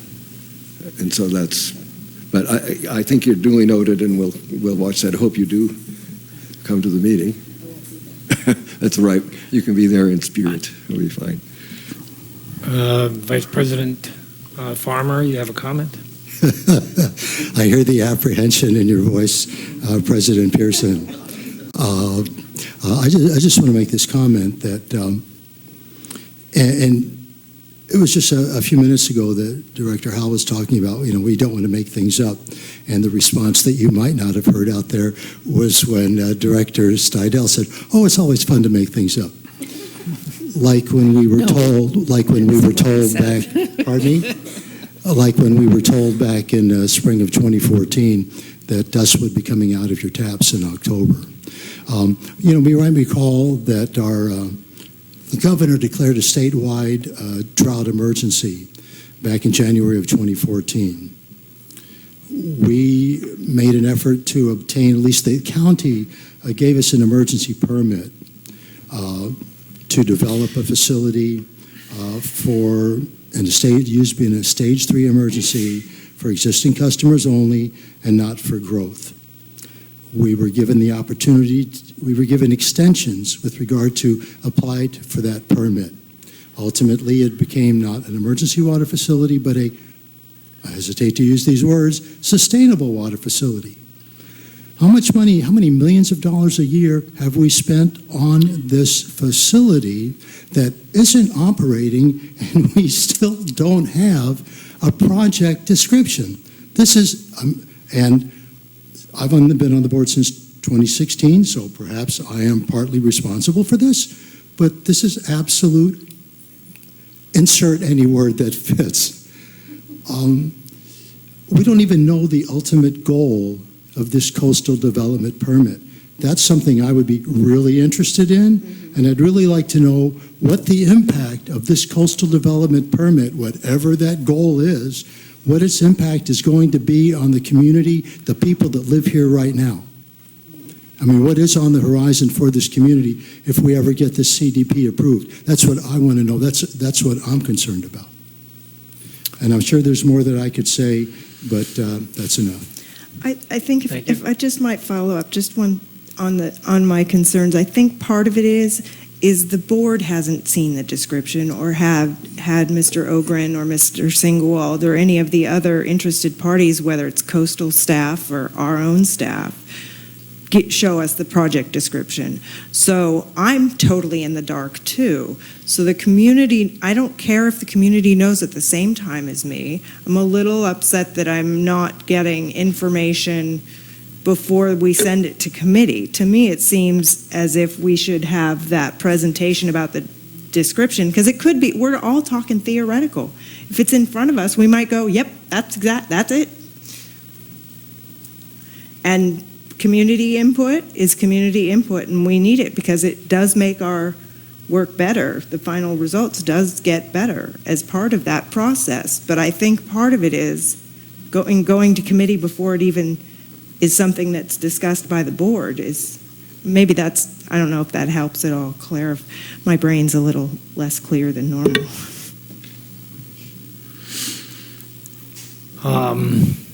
Director Steidel, you want to chime in? It would seem that something as a starting point for us that we can build on is getting down to the bare facts. We have a facility, we have something that's built, so whatever we might be doing with words isn't going to change what that is. And there was something that created that, and there are specifics related to it. Over time, there have been individual instances of something that's changed, either for need or because it was not the right path at the time, but it was the best one that was known. So there were certain changes that have been made. Now, those changes as potentially just a reduction in the narrative of the EIR is really what needs to be looked at.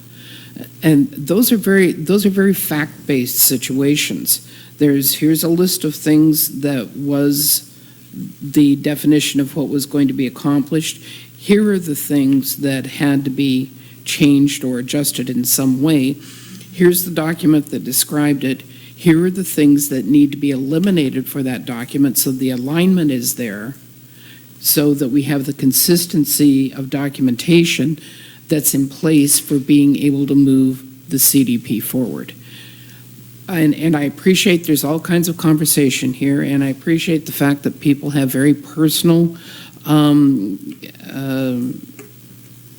attitudes towards what the SWF is, or the emergency water supply. That wasn't used to try to trigger anything, the word.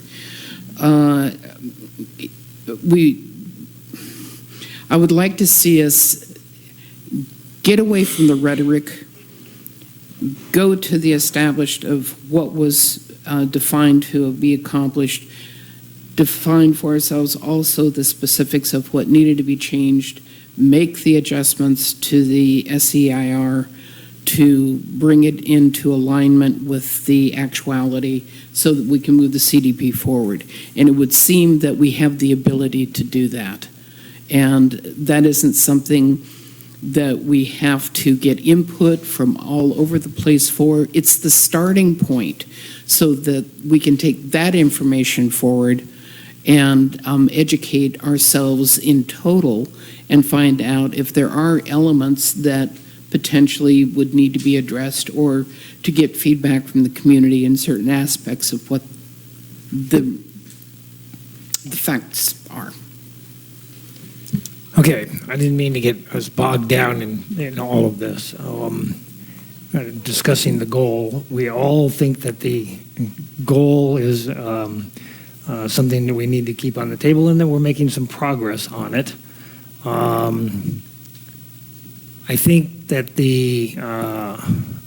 in item number 3D, we're going to bring Mr. Ogren back in as a consultant to help us on this, and it was his recommendation to have it at the R&I committee level, and so I think we'll have that meeting. But I agree that the discussion needs to happen at the board, and that my understanding is, from the discussion we had yesterday with Mr. Ogren and Mr. Singlewald, that we have basically a project description already in the SEIR. And that's basically the document that we need to make revisions to. And again, we need to revise it to meet the project as it exists and as it exists, period. And not what we want it to be in the future or what we may do with it in the future and that kind of thing. I think it's just more than what it is, so that we can move forward with the CDP and get it done. I do have a request to speak from Ms. Schwartz, and I believe she wants to speak on this particular goal. Okay, so I'm going to ask now for her to come up so that she can address this particular one. Yes, good afternoon, board and staff. Name is Laura Schwartz, resident. What I wanted to speak on was the BRP, and I'm really glad to see that you're including that in all of this, because it is mandated to have a BRP. It's tiered off the Water Master Plan. So as we're discussing this, I see that we have an ad hoc committee of Amanda Rice and President Pearson, and I'm hoping that we know it's been presented to the board. I hope it's being looked at very closely. 10 of us spent 21 months of our lives looking at this and discussing it thoroughly, and there's a lot of different opinions on that, and there was a lot of different perspectives on it, and I hope all of those will be reviewed as you're discussing, and that we do get a BRP, because again, it is required for your permit, and hopefully it will be implemented and not just a paper policy, because that is also very important that it goes forth so that everybody's included in it and it's done all at the same time. Thank you. Great. Thank you. Yes, Director Seidel. That was one thing that I had wanted to ask a question about, is whether or not as part of this there was an expectation or a need to reconvene the BRP committee itself. No, I understand. I'm not asking for that. I'm not. I don't want to create a whole other.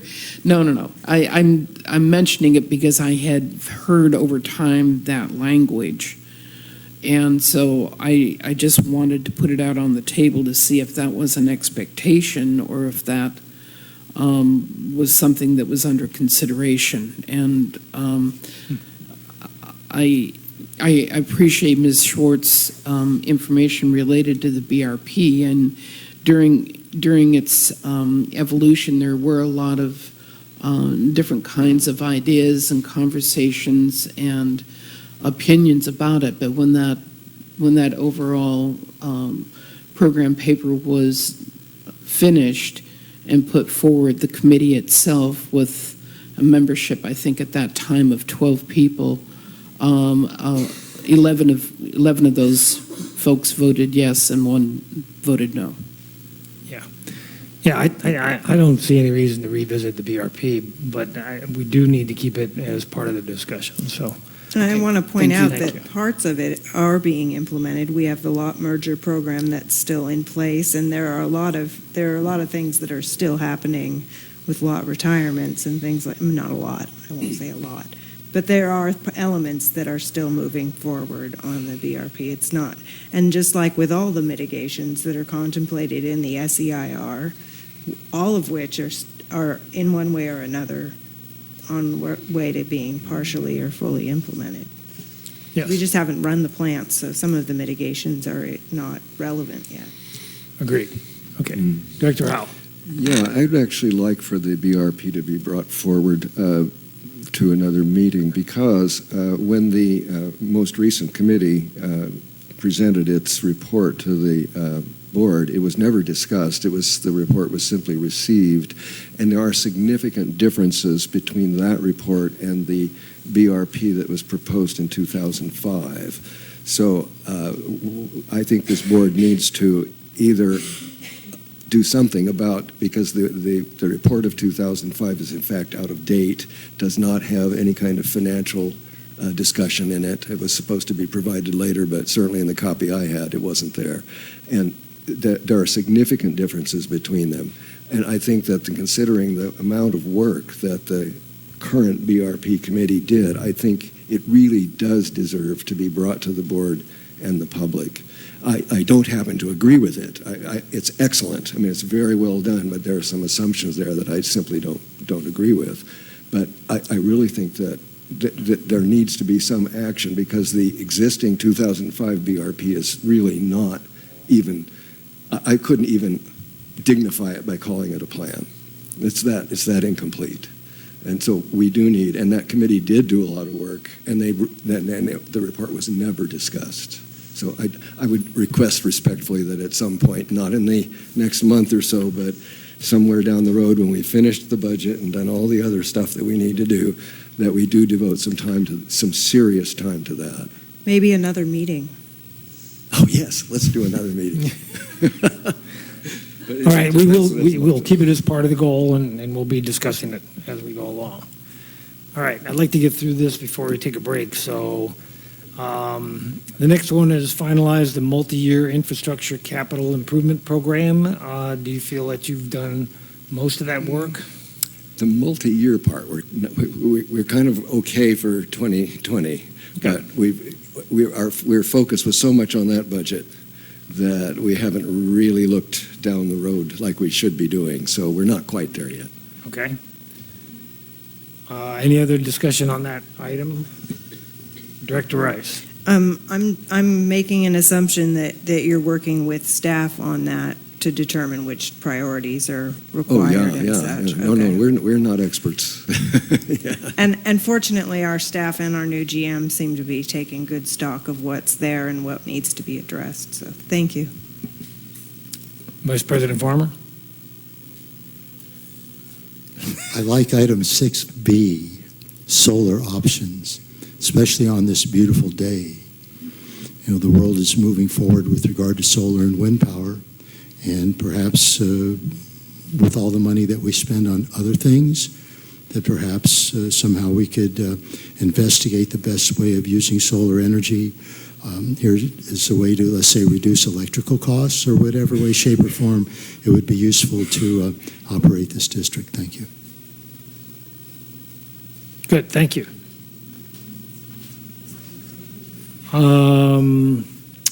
Number 5 is review the district code and consider whether direction should be provided to draft amendments. I don't think we're there yet. I think the policy committee is working along, and we'll have to defer this one until later in the year. And we do have, as part of our discussion with our purpose for the committee, which is going to be later. Yes. Good. Review the district fee schedule and consider whether direction should be provided to make amendments. The Finance Committee, you haven't gotten to that one yet either. We haven't, although I've got this as an item for future business on the upcoming agenda, now that we've moved past the majority of the work for the budget. Okay. Emergency Services Review, Director Steidel and I don't think we've done much at all on this one. We need to get busy. Okay. Yeah.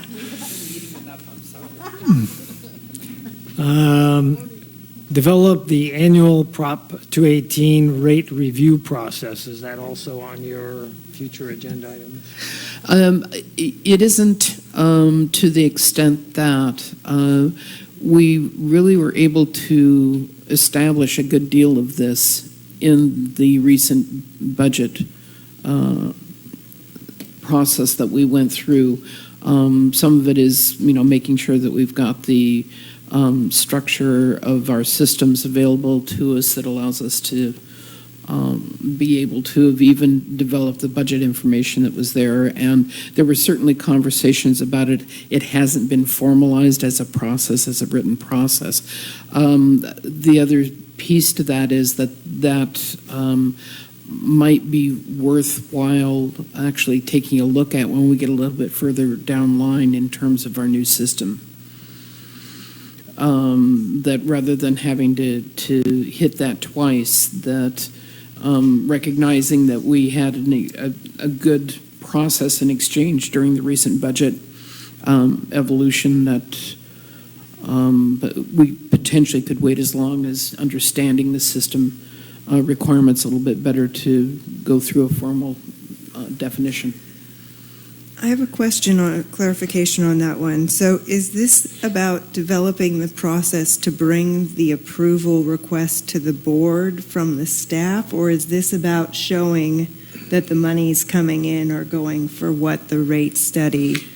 I view them as the same, and perhaps others may see it differently. But it's that formulation and foundation that allows us to be able to review the information that we need that will then facilitate the ability to take a look at the rating. Okay, so it's not just about making sure we're calendaring it so that finance can look at it before it comes. Right. Okay, thank you. Thank you for clarification. Okay. Last was develop goals for the standing committees, each committee with board approval, and I think we're getting to that one later in the meeting. I'm not sure if the staff is ready to talk about their organizational goals at this time, so we'll put that off until our next review, at which time the general manager may want to redefine these or add to some of those. Okay. Any other discussion? Good discussion. Okay. Let's take a break. be back in our seats at 1:15 on the clock on the far wall. Okay? Thank you.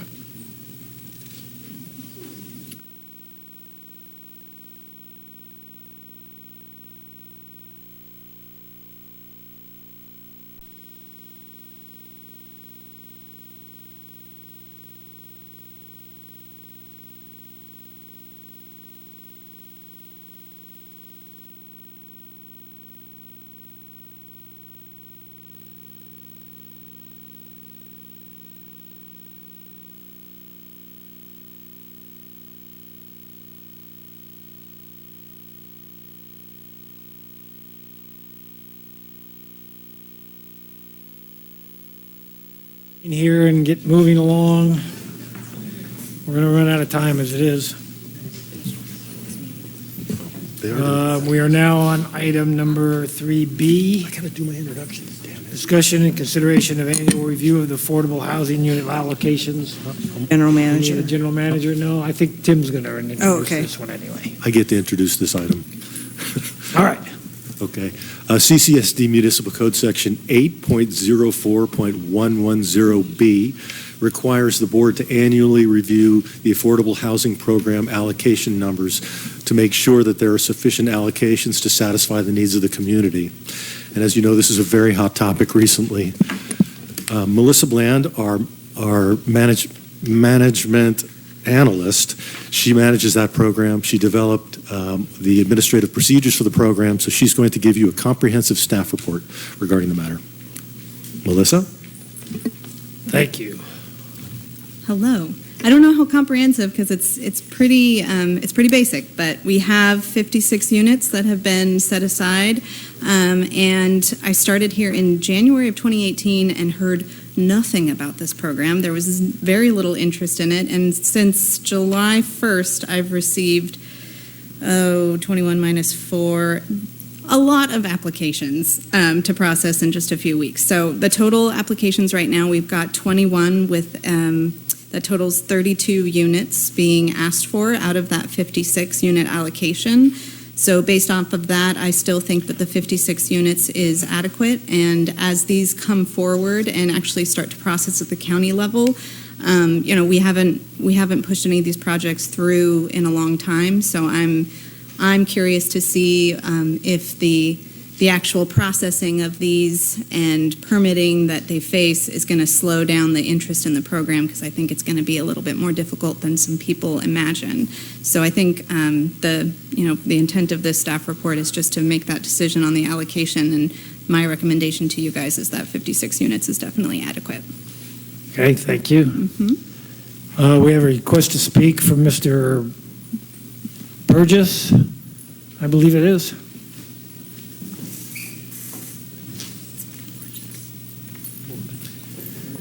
Sorry, Borges. Mr. Borges, yes. Hi, my name is Jeff Borges, and I am excited to hear that we're going to be able to build more affordable housing here in Cambria, and I have built affordable housing in the past, and I've been not on an official waiting list, but I've had property here for about 19 years that I actually applied for water and was denied because of the moratorium. And so I've made it. I'm waited 20 years almost for this, and I'm excited to build some more houses here. So I just wanted to tell whoever was involved in getting this approved, thank you.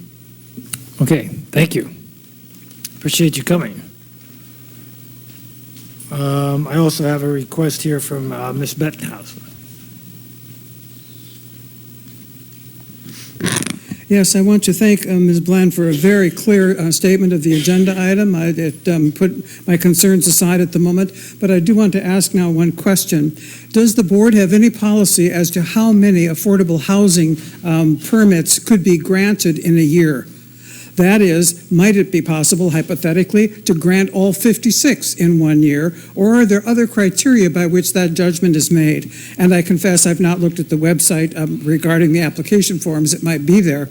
But I think this is a very germane question, especially in relationship to affordable housing units still need water, obviously, and sewer. And so I'd like to know your disposition, not today, I'm sure you'll get to it though at a near future time, your disposition as to the criteria by which the judgment will be made, how many of these applications, let's consider them all excellent, but is there a limit nonetheless on how many might be awarded in 1 year or 5 years, et cetera? Thank you. Thank you. All right, other discussion, Director Rice. I would move that we don't need to make a motion if we're not taking any action. Mr. Carmel, is that the case? Do we need a motion anyway? It depends on what the motion would be. Okay, so I think that staff recommendation is what I'd like to go with, that we don't need to add to the 56. So do we not need a motion, or we need a motion? No, you would need a motion. Okay. I move that in our review of the Affordable Housing Program unit allocations in accordance with the municipal code, that we determine that there are a sufficient number of affordable housing unit allocations to meet the needs of the community. Okay, do I have a second? I'll second that. Oh, sorry. All right, Director Howell seconds.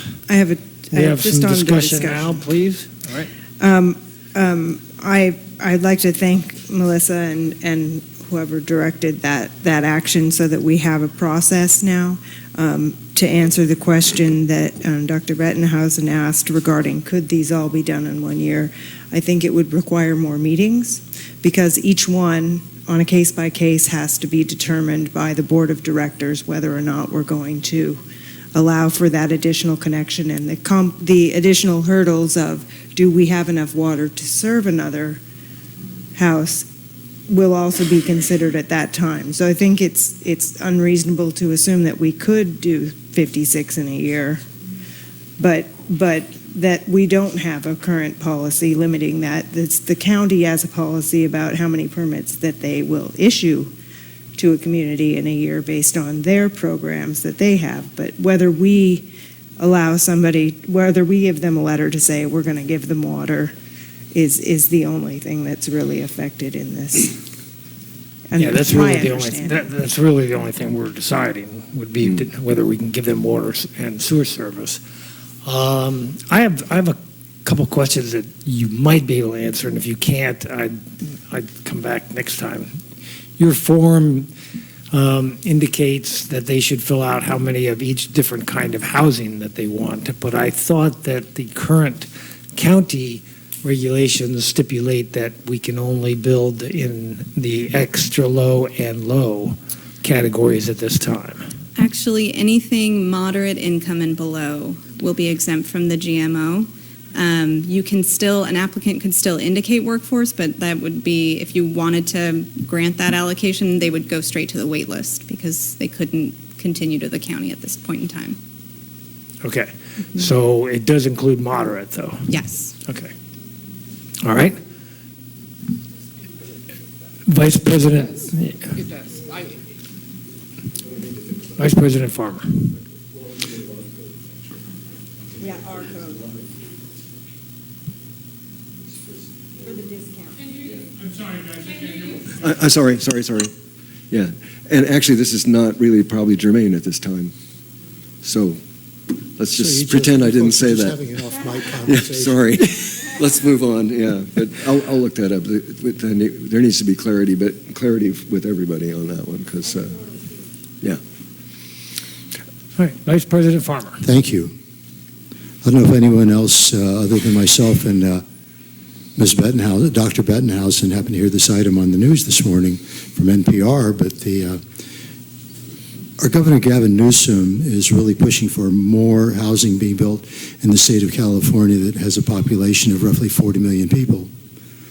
And, further demands on resources are accumulating as we speak. But the state of California is now suing the city of Huntington Beach because the city of Huntington Beach has decided, well, we don't want to build any more houses here. We don't want to change the dynamic of the community.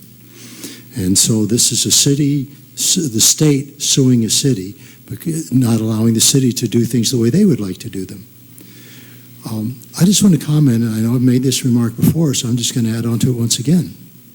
One of the reasons that we are lacking affordable housing in this community is twofold.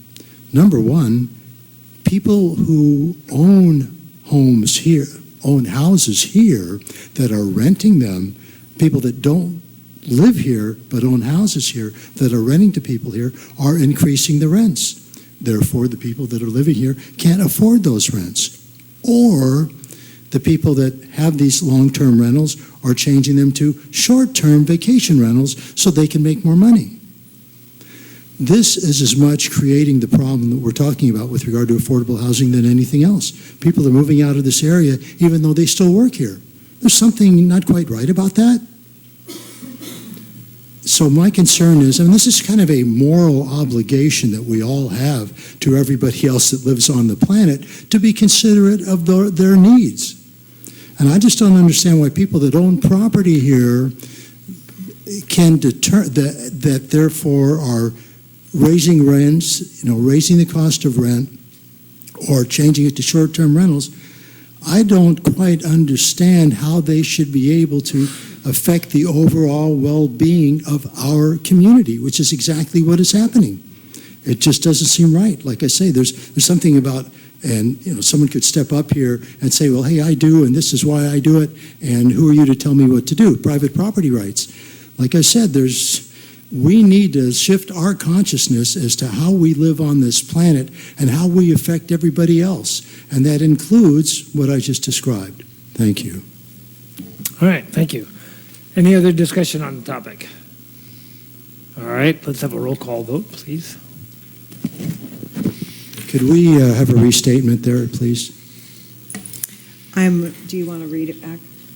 Do you want me to restate it? Sure. I just put motion to approve the staff recommendation and determine there are a sufficient number of affordable housing unit allocations exist to meet the needs of the community.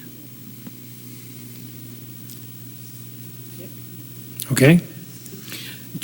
Do you by chance want to insert the number as point of reference? Oh, that 56. The 56. The 56. Just for clarification. That at this time, the 56. Would you please? I don't mind. Friendly amendment. That's a good idea. Okay. Motion to approve the staff recommendation and determine 56 allocations are a sufficient number of affordable housing unit allocations to meet the needs of the community. Okay. Very good. Roll call vote, please. Director Rice? Aye. Director Howell? Aye. Director Stidel? Aye. Vice President Farmer? No. President Pearson? Aye. All right, motion passes 4-1. We'll move on to item number 3C, discussion about the committee bylaws.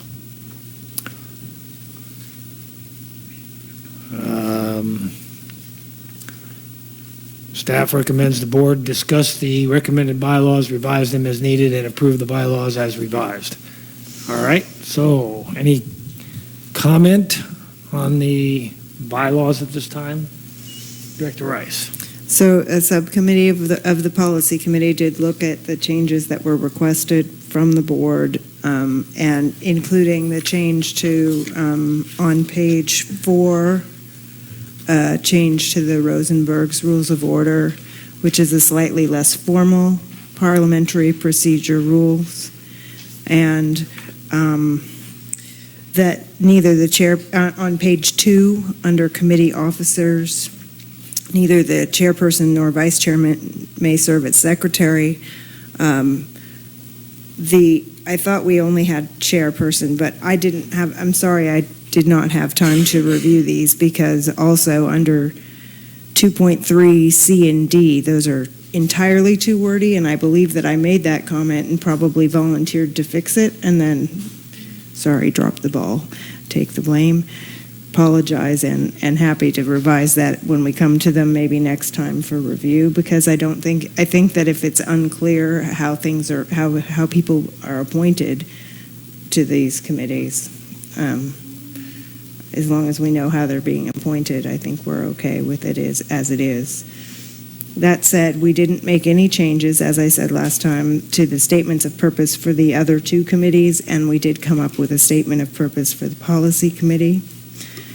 And as I stated earlier in the meeting, the policy committee sees its role as and highest priority to focus on the CCSD board policy handbook and not necessarily the ordinances, which is a much more technical legal undertaking, but that also we would accept assignments from the board as the board needs under specifically policies that do not fall under finance, resources, and infrastructure, because content of whatever comes to the board needs to come from the appropriate special committee.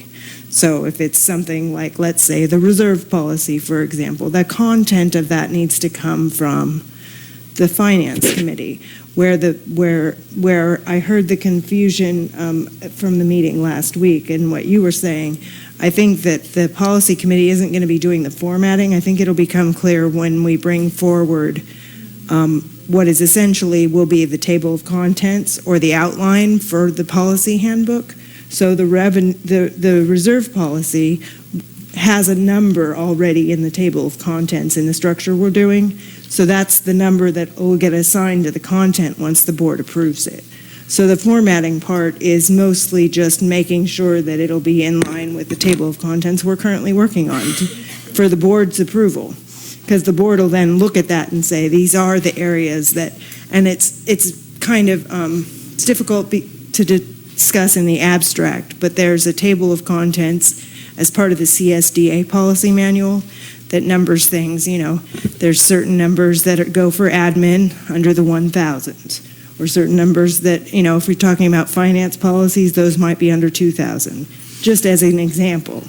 So that's the formatting kind of that we're talking about, is numbering, that we don't think that the policy committee nor the other two committees should be formatting the thing, but we are setting kind of a framework for how it gets numbered, kind of, and where it goes in the bigger picture of all of the policies. Does that help? Well, I understand what you're saying, and that's much more clear in your explanation of what was trying to be communicated previously and why I was asking the questions. I guess I'll just put it to the rest of the board then, that apparently for any policy coming through, it'll be up to the individual committee to format the data within the policies rather than it just being a narrative. I mean, in the same way that even this draft. So maybe what you're saying is like a model of what it should look like in format of the document itself. That was right. what I was trying to address. Right. In terms of a boilerplate, and right. just having that in hand, then that kind of skeletal structure can be used right. in placing the narrative information of any given policy. Right, and I don't think that it's the policy, I don't think that the content needs to come to the policy committee for that, and providing a skeleton or some sort of, this is kind of the model. Right. That then is the way forward, that we don't review the policy before it comes back unless we're looking at a policy. Right. Then the content wouldn't come back to us, and it would be incumbent upon the committee that's providing the content to follow the format that the policy committee still has yet to put together. That's what we're working on. Okay, so like the reserve just policy. to make sure we're talking about the same, sure. the same thing. So in the example of the reserve policy, Mm-hmm. so if there was a skeletal outline of the way the narrative or the verbiage of any given policy was to be done, if there was something that the policy committee had defined then each committee could then use that to place the information of their narrative, of the written narrative, so that there's a consistency in the way that the policy information is placed and brought forward.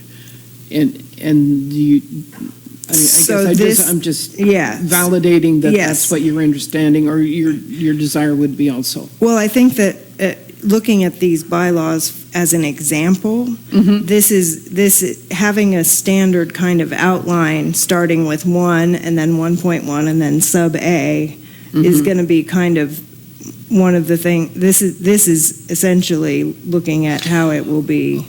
Maybe I'm misunderstanding. Maybe I'm not verbalizing it correctly.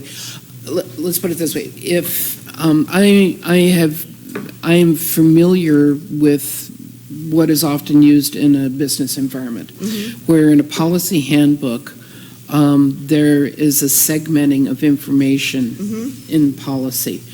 Now, all of those segments of information may not apply to every policy, and where it doesn't, you just say, right. So there would not be applicable. The or reason not. we have this policy in place is X. Right. Yeah. Like the first one may be purpose. Right. The second, yes. It's those I understand. categories and of. So when we put together the table of contents for the board to consider, we will also look at putting a model of what we're looking at to be consistent, because it's mainly about numbering it so that it makes sense more than anything else, at least in my mind. And I think there's also, what I also heard from you last week was a concern about the process of when does a committee pick it up, when does it get referred to a different committee, because and we those haven't really kinds of discussed things. that amongst We're ourselves brand so new much, to and so these we're things. kind of right, and that's one of the things that the board, I think, is going to have to grapple with in some way, and it might be the case. It might be the case that we all have great ideas on how to do that, but I'm sure other districts. We don't need to reinvent the wheel. I'm sure other districts have. I don't know that it needs to be that formalized. It probably just needs to be of how we want to conduct business for ourselves as committees and moving something forward. But as we have a reserve policy available to kind of throw into the fray right now, maybe we can use this as a test case. And do you want us then to go ahead and format it to the best of our? So I think the reserve policy should come forward from your committee the way that you think that it should be, and and because you do have an understanding from prior experiences in doing these things. But I can also send you a sample of one of the sample policies from the CSDA handbook. And I do have those also. And so I think if you follow that generally, I think if you're generally following what the CSDA policy handbook manual suggests, then it doesn't need to come to us for the, and this is no offense to secretaries, but the secretarial work of formatting it with the right numbering. It's because it's really about the content. It's the content. Yeah. Okay. Does that help clear? Yes. So I guess what we will do is we've got the reserve policy, but we're talking about actually having some, at least, structural formatting to it. That'll be at the next. The committee hopes to have that prepared for the next. But right now we're on the bylaws here, so I just want to make sure that we're. Right. So, any other comments on the bylaws? I'll try to keep this brief. Number 2, subparagraph 2.3D, there's a duplication, unless I misread this. The last sentence, I believe, duplicates what was said previously. If you would check me on that.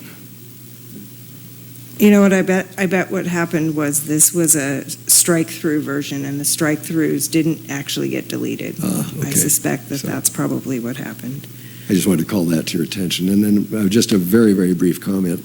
I would prefer Robert's rules to be the parliamentary authority, but that's not the hill I'm going to die on.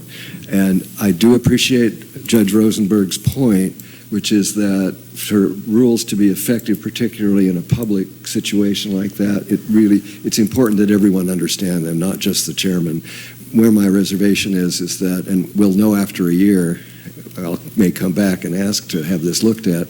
The nice thing about Robert's rules is it deals with every conceivable situation that could possibly occur, which of course makes it that thick. But on the other hand, there have been times, and so I guess what we'll do when I come back to you with this next year on the bylaws will be how many times did I actually hit a situation where I needed that kind of guidance. The other point too, and this I think is probably more important, is that the public do understand the rules and the rest of the committee, or who are the committee are, because there have been past boards where they've been playing hard and fast with the rules, and as a result, things did not happen in the exact way that they should have. And I think had there been a clear parliamentary authority, some committee member or some board member could have objected, but there simply wasn't the opportunity. Anyway, enough said on that point. And I did want to tell you, in practicing law with public entities for 33 years, I can count the number of times I've went to the book on one hand.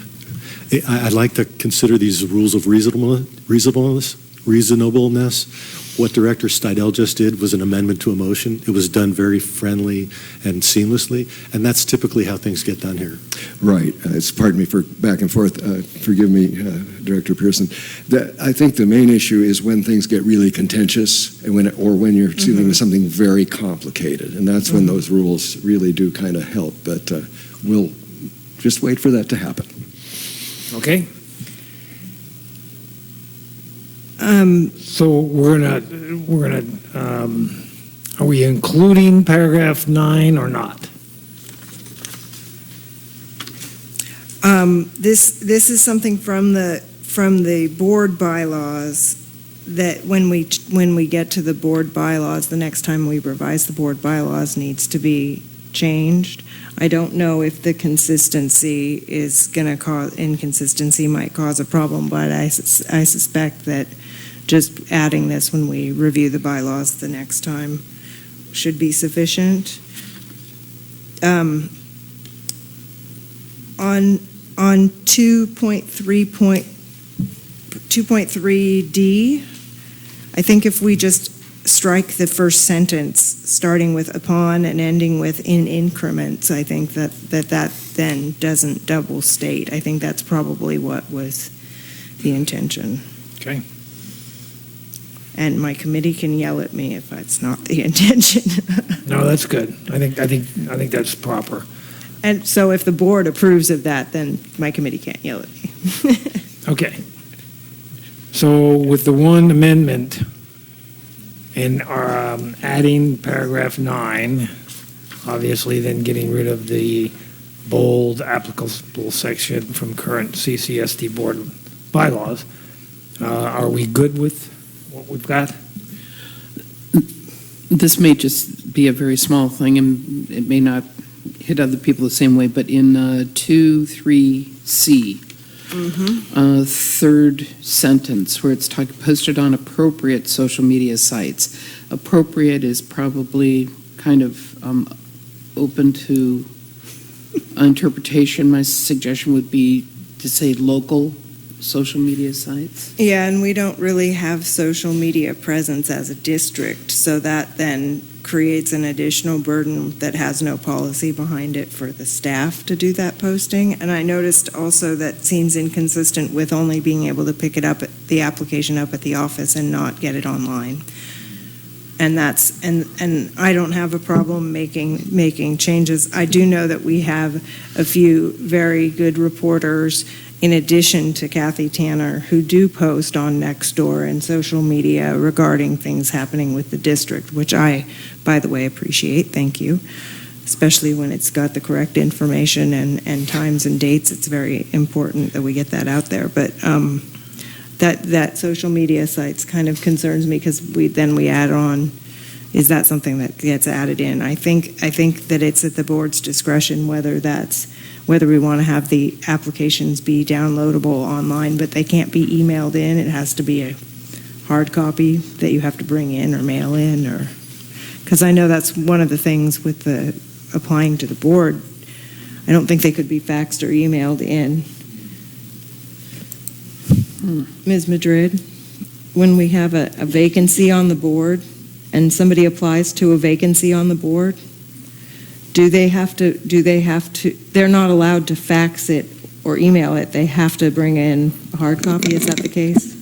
I don't think that we had that requirement for those applications. Okay, that, maybe I'm just thinking of for the rates protests or something, why Yeah, people the couldn't Right, fax? that had to be a wet signature, yes. Okay, so we could theoretically do it by email, application by email or Mhm. fax if somebody Yes. wanted to.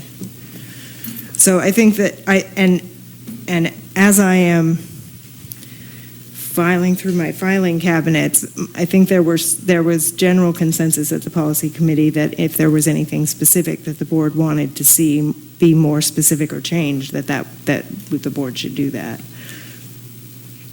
Okay, so should we strike also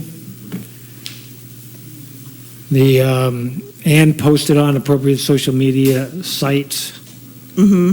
And just get rid of that Yeah, I for think now? that's, for now, until we have some kind of policy and Yeah. somebody who's Yeah, responsible to do we that. don't have a site, and so we're asking our Right. people to do something they can't do. Right.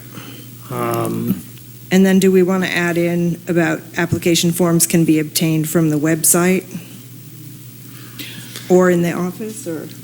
Well, I think we need to announce, it doesn't, if I'm not mistaken, Could I turn that on the public information Like to turn bulletin that on boards, so- but it doesn't even say anything about announcing or posting On the website? on the website. Okay, And that actually is, yeah. So, let's see, how do we put that? All right, well, perhaps, we're making a lot of amendments here. Perhaps what we need to do is refer it back to your committee. So the intention is to add the language for people being able to get their application and be able to apply online or by fax or whatever on that item. Yeah. Other than that, is there anything else that you'd like us to work out the language for? Because, I mean, a 5-minute break and I could have the language for you on that one. move it forward, that works for me. I mean, Yeah, that's fine. I'd like to move it forward, but you're okay with that? so having it on the website, eliminating the social media posting Mm-hmm. and the application Well, this by is super- electronic or. Yeah. Okay, so can we have a motion to approve the bylaws as amended by Director Rice? Yep, so move. Oh, sorry. No, go ahead, I'll second. Okay, moved and second. Can we have a roll call vote then? Director Hal? Aye. I'm sorry, Director Rice? Aye. Director Stidel? It was Director Stidel. It was that Howell made- and then I seconded. Yeah. Okay,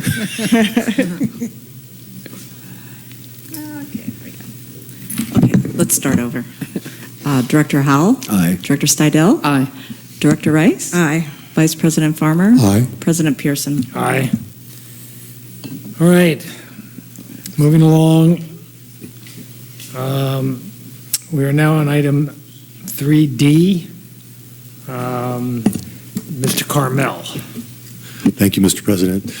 This is to consider an employment agreement with Pavo Ogren to have him return to his old position of strategic and organizational advisor. Only in this case, his work will be limited to matters related directly to the regular coastal development permit for the EWS/SWF. I almost got it right. See, that's not the right name.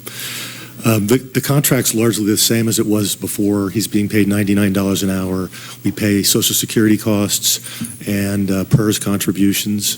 There's a cap of $25,000 on the contract, which will expire on December 22nd of 2019, unless you can twist his arm to not retire.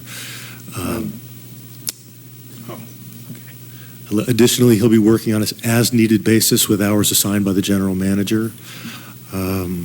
And then the other component of this action is you'll have to establish a pay schedule because we removed that position from the pay schedule at our last round. So there's a resolution in there to amend the salary schedule to include that position at $99.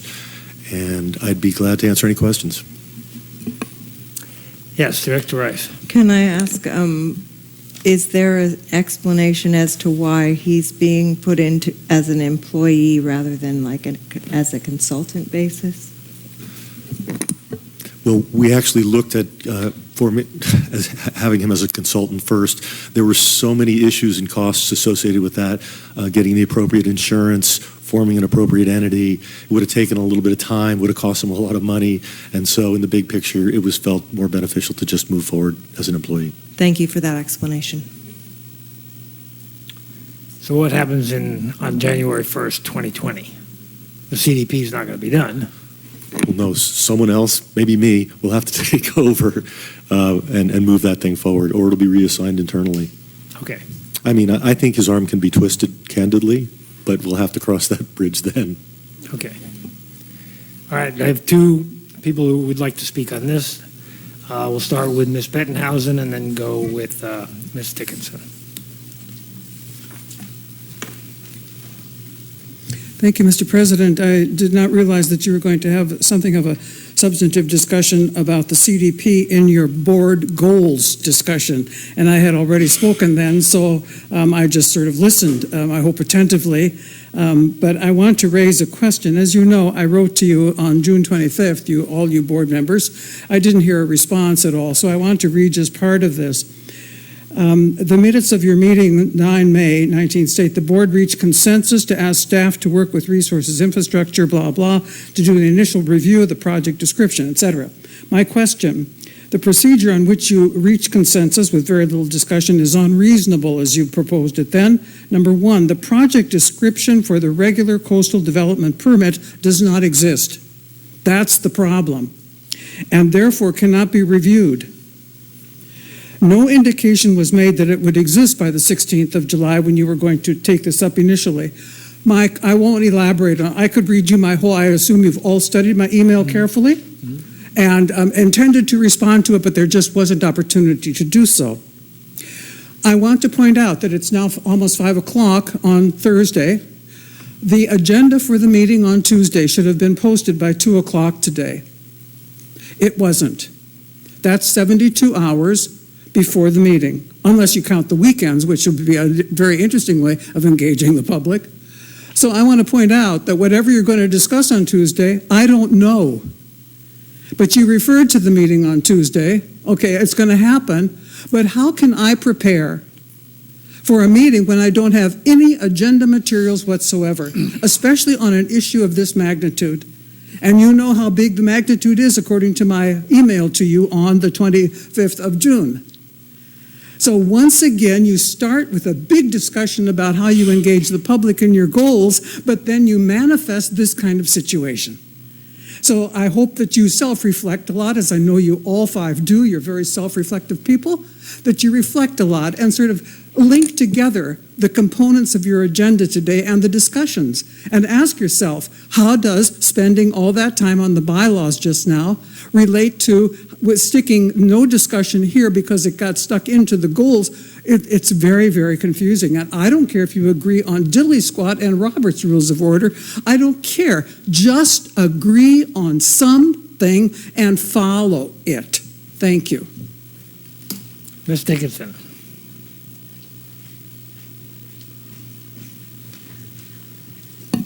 Now, 5.5 years later, here we are with no project description. I was hired in some of my working years as an independent contractor. It worked fine. So the church that I worked for as a choir director, I was an independent contractor. They didn't pay anything. No benefits. I didn't expect any. I don't understand why we are putting, for 30 hours a month, money into CalPERS, et cetera, et cetera. So the biggest item staring us in this district's face and the community is obtaining a regular CDP. In light of that, we now have Mr. Ogren, who's just been on board since December in 2 different roles, working off-site 30 hours a month, not here to answer any of our questions about this most important item facing us. The district now is expecting to pick up the pieces. The public's supposed to be here to help you pick up the pieces to figure out how you're going to come up with this project description with Mr. Ogren working off-site. So whatever project description Mr. Ogren and others who may be working on it might finally have prepared for the project description, They must recognize that there are limitations that have already been identified by Coastal and that have to be considered. And if they are not considered and we go down the path, as has been the practice, the history of CCSD related to any project, just about any project, we will end up with problems. And so, as I've advised you many times, even last week, please take into consideration what Coastal has asked for, what they've commented on back as far back as the IMND back in 2014, and have continued to comment on, as other regulatory agencies have. So I would say it would behoove all involved to adhere to their comments, their advice, and do it the right way. And let's not get ourselves into a bigger mess. Because the bottom line is, folks, we have 799 acre-feet in our permit in San Simeon. No matter whatever magical ways you'd like, or wave your wand, you will not be able to pump more than 799 acre-feet. So whatever groups in this town or individuals think they can do, and they've tried, you will not be able to get beyond that 799. So good luck. I hope Mr. Ogren's up to it. He's not an engineer. I know he's a very smart man. But I do expect him to show up to answer questions from the public.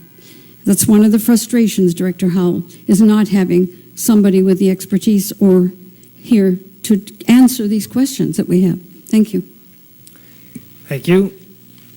I will first entertain a motion to extend the meeting till 5:30.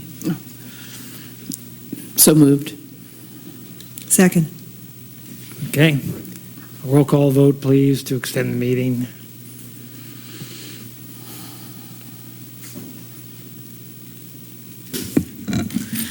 Director Stidel? Yay. Aye. Yay. Director Rice? Aye. Director Howell? Aye. Vice President Farmer? Let me try to trying to extend the meeting. Oh, yes. President Pearson? Aye. All right. More discussion on this particular item? I just wanted to state, I think that we are taking a new direction, and I think that's one of the reasons why we are putting Mr. Ogren back into this position, so that we are focused and can have a solid, usual, regular communication with whether it's county staff or coastal staff. And I think that some of the issues that have been raised since 2014 by coastal staff, the county, and others have been addressed. Some of them still need to be addressed, but some of them have been addressed because we have been listening. And whether we can get 799 acre feet, that plant is meant to protect the environment in case we do need to use that much during a drought year, so that we don't create additional stress on the environment that we all require to breathe and live, including the animals and plants. Good, thank you. Director Seidel. I'm sorry that Ms. Dickinson had already left, because I had wanted to respond to her that she would certainly have more than ample ability to still be able to converse regarding the CDP, because we have a general manager. And Mr. Ogren is working for our general manager, and the appropriate manner in which to communicate her concerns or questions would be with her general manager anyway. So I don't see that there's anything that's been removed from the equation. Vice President Farmer.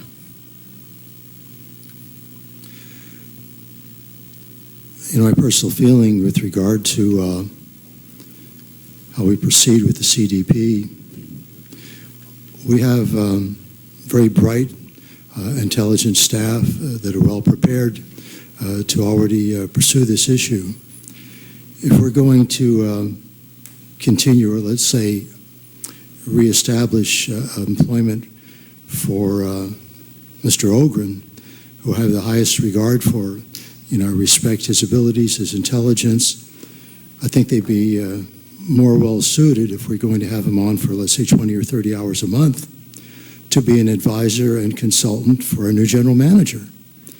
And I have the highest regard for Mr. Weigold, but he has stepped into a very complicated position.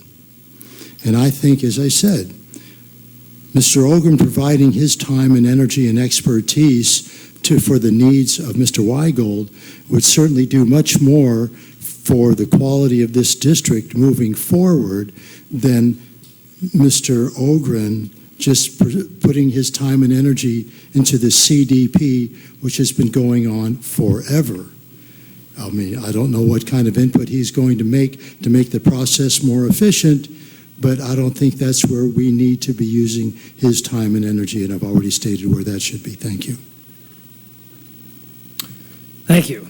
I'd like to state that Mr. Ogren and his relationships that he already has with the county and with the Coastal Commission will enable us to move the CDP through that process quicker. He also is in constant communication with both of those entities, the Coastal Commission and the county, as to what their requirements are, what we need to do for them, et cetera, et cetera. So I think he is the right person for the next 6 months to help guide us through that process as General Manager Weigold gets his feet on the ground and gets there.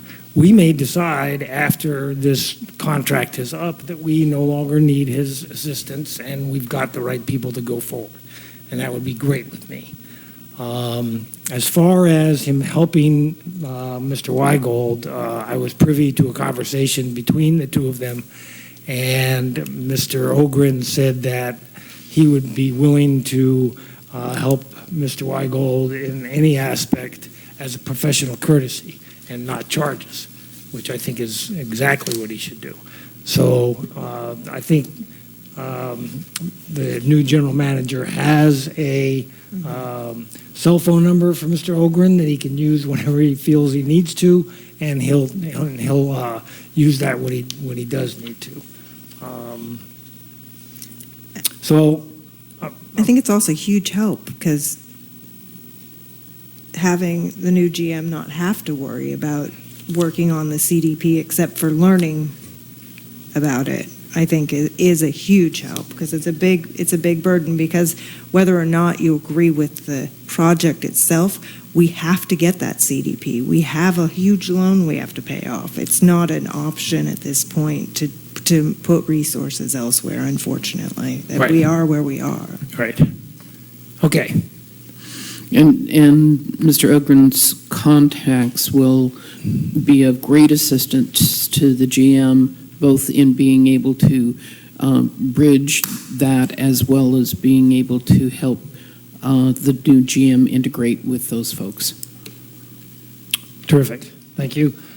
So I move that we accept the staff recommendation and adopt Resolution 30-2019 to amend the CCSD salary schedule to reinstate the pay schedule for the position of Strategic and Organizational Advisor, and approve the new employment agreement with Pavo Ogren to serve in that position on matters related to the coastal development permit for the sustainable water facility.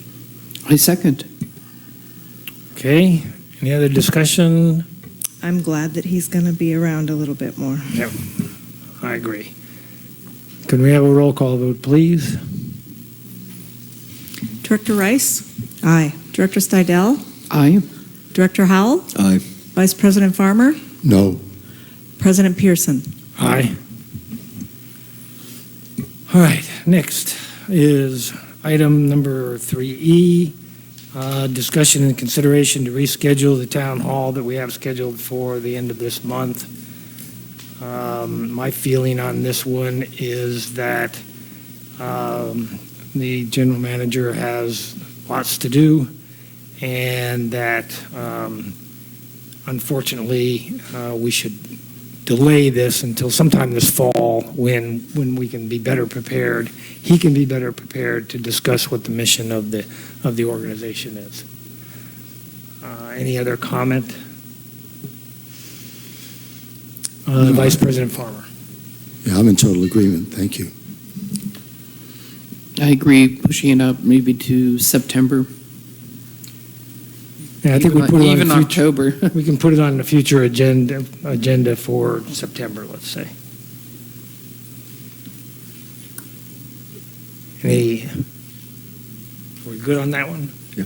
All right, let's move on then to the last item, which is, do we need a motion to cancel that meeting? Yes, you do. Okay, so I would entertain a motion to cancel the July 31st meeting. Move to delay and reschedule the July 31st Town Hall meeting as described in Agenda Item 3E. Okay, I'll second that. all right. Roll call vote, please.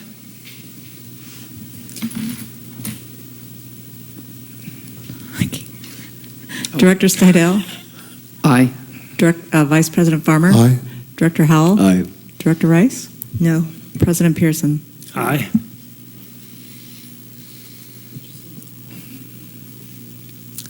All right, future agenda items.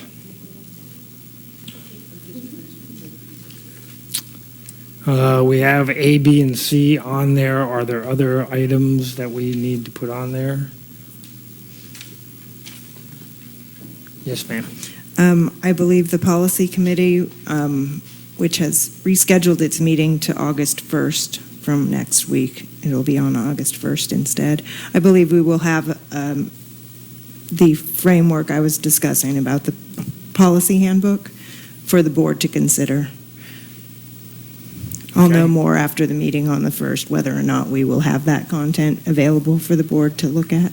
Okay, But I just wanted to put it out there for. good.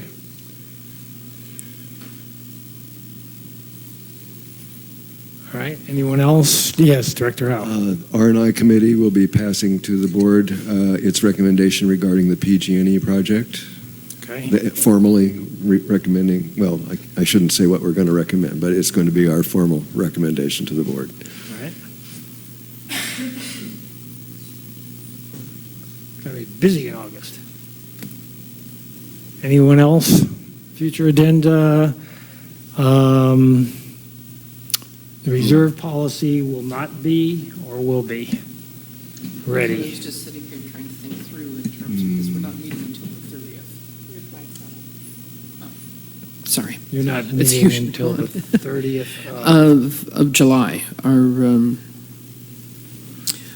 So it's just a matter of, well, I can even take a shot at putting the format together. Well, we could put it on the agenda for the 15th of August. Okay, that'd be fine.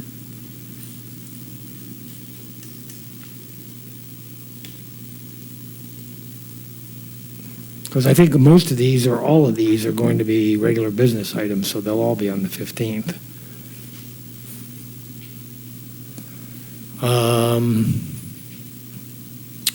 The other one I was looking at is we haven't heard from Mr. Pilch again.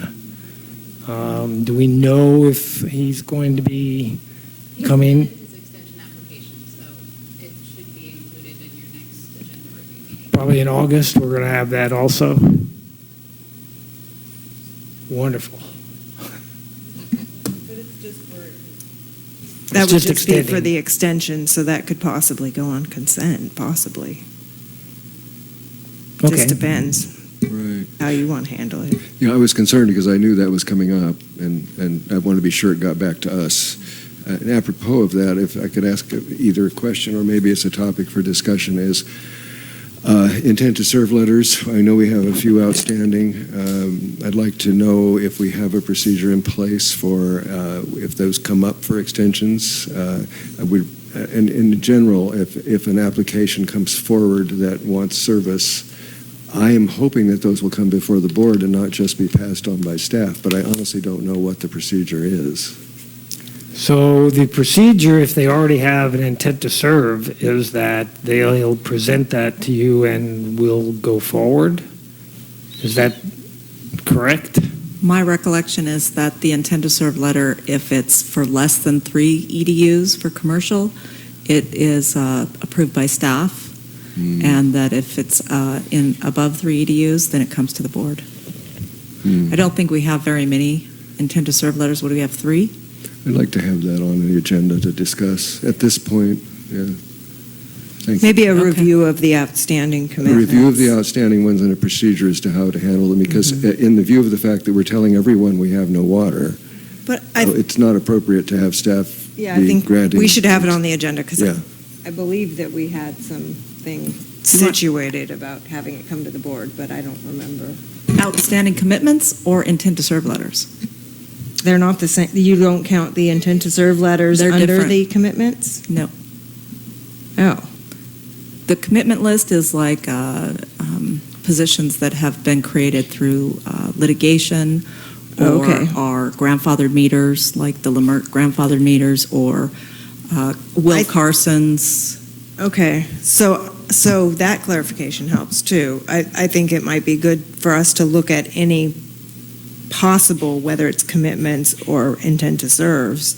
I think we need to have Yeah, let's- any category of potentially impending projects. Yeah, No it would matter be, what it we would be call good to have a complete list of committed and intent to serve letters. Yeah, that'd be great. We could update And it it's at the nice same that time. Melissa is shaking her head that it's not going to take her 4 days to do that. I'm already almost done because I've been in talks with the county recently. Microphone.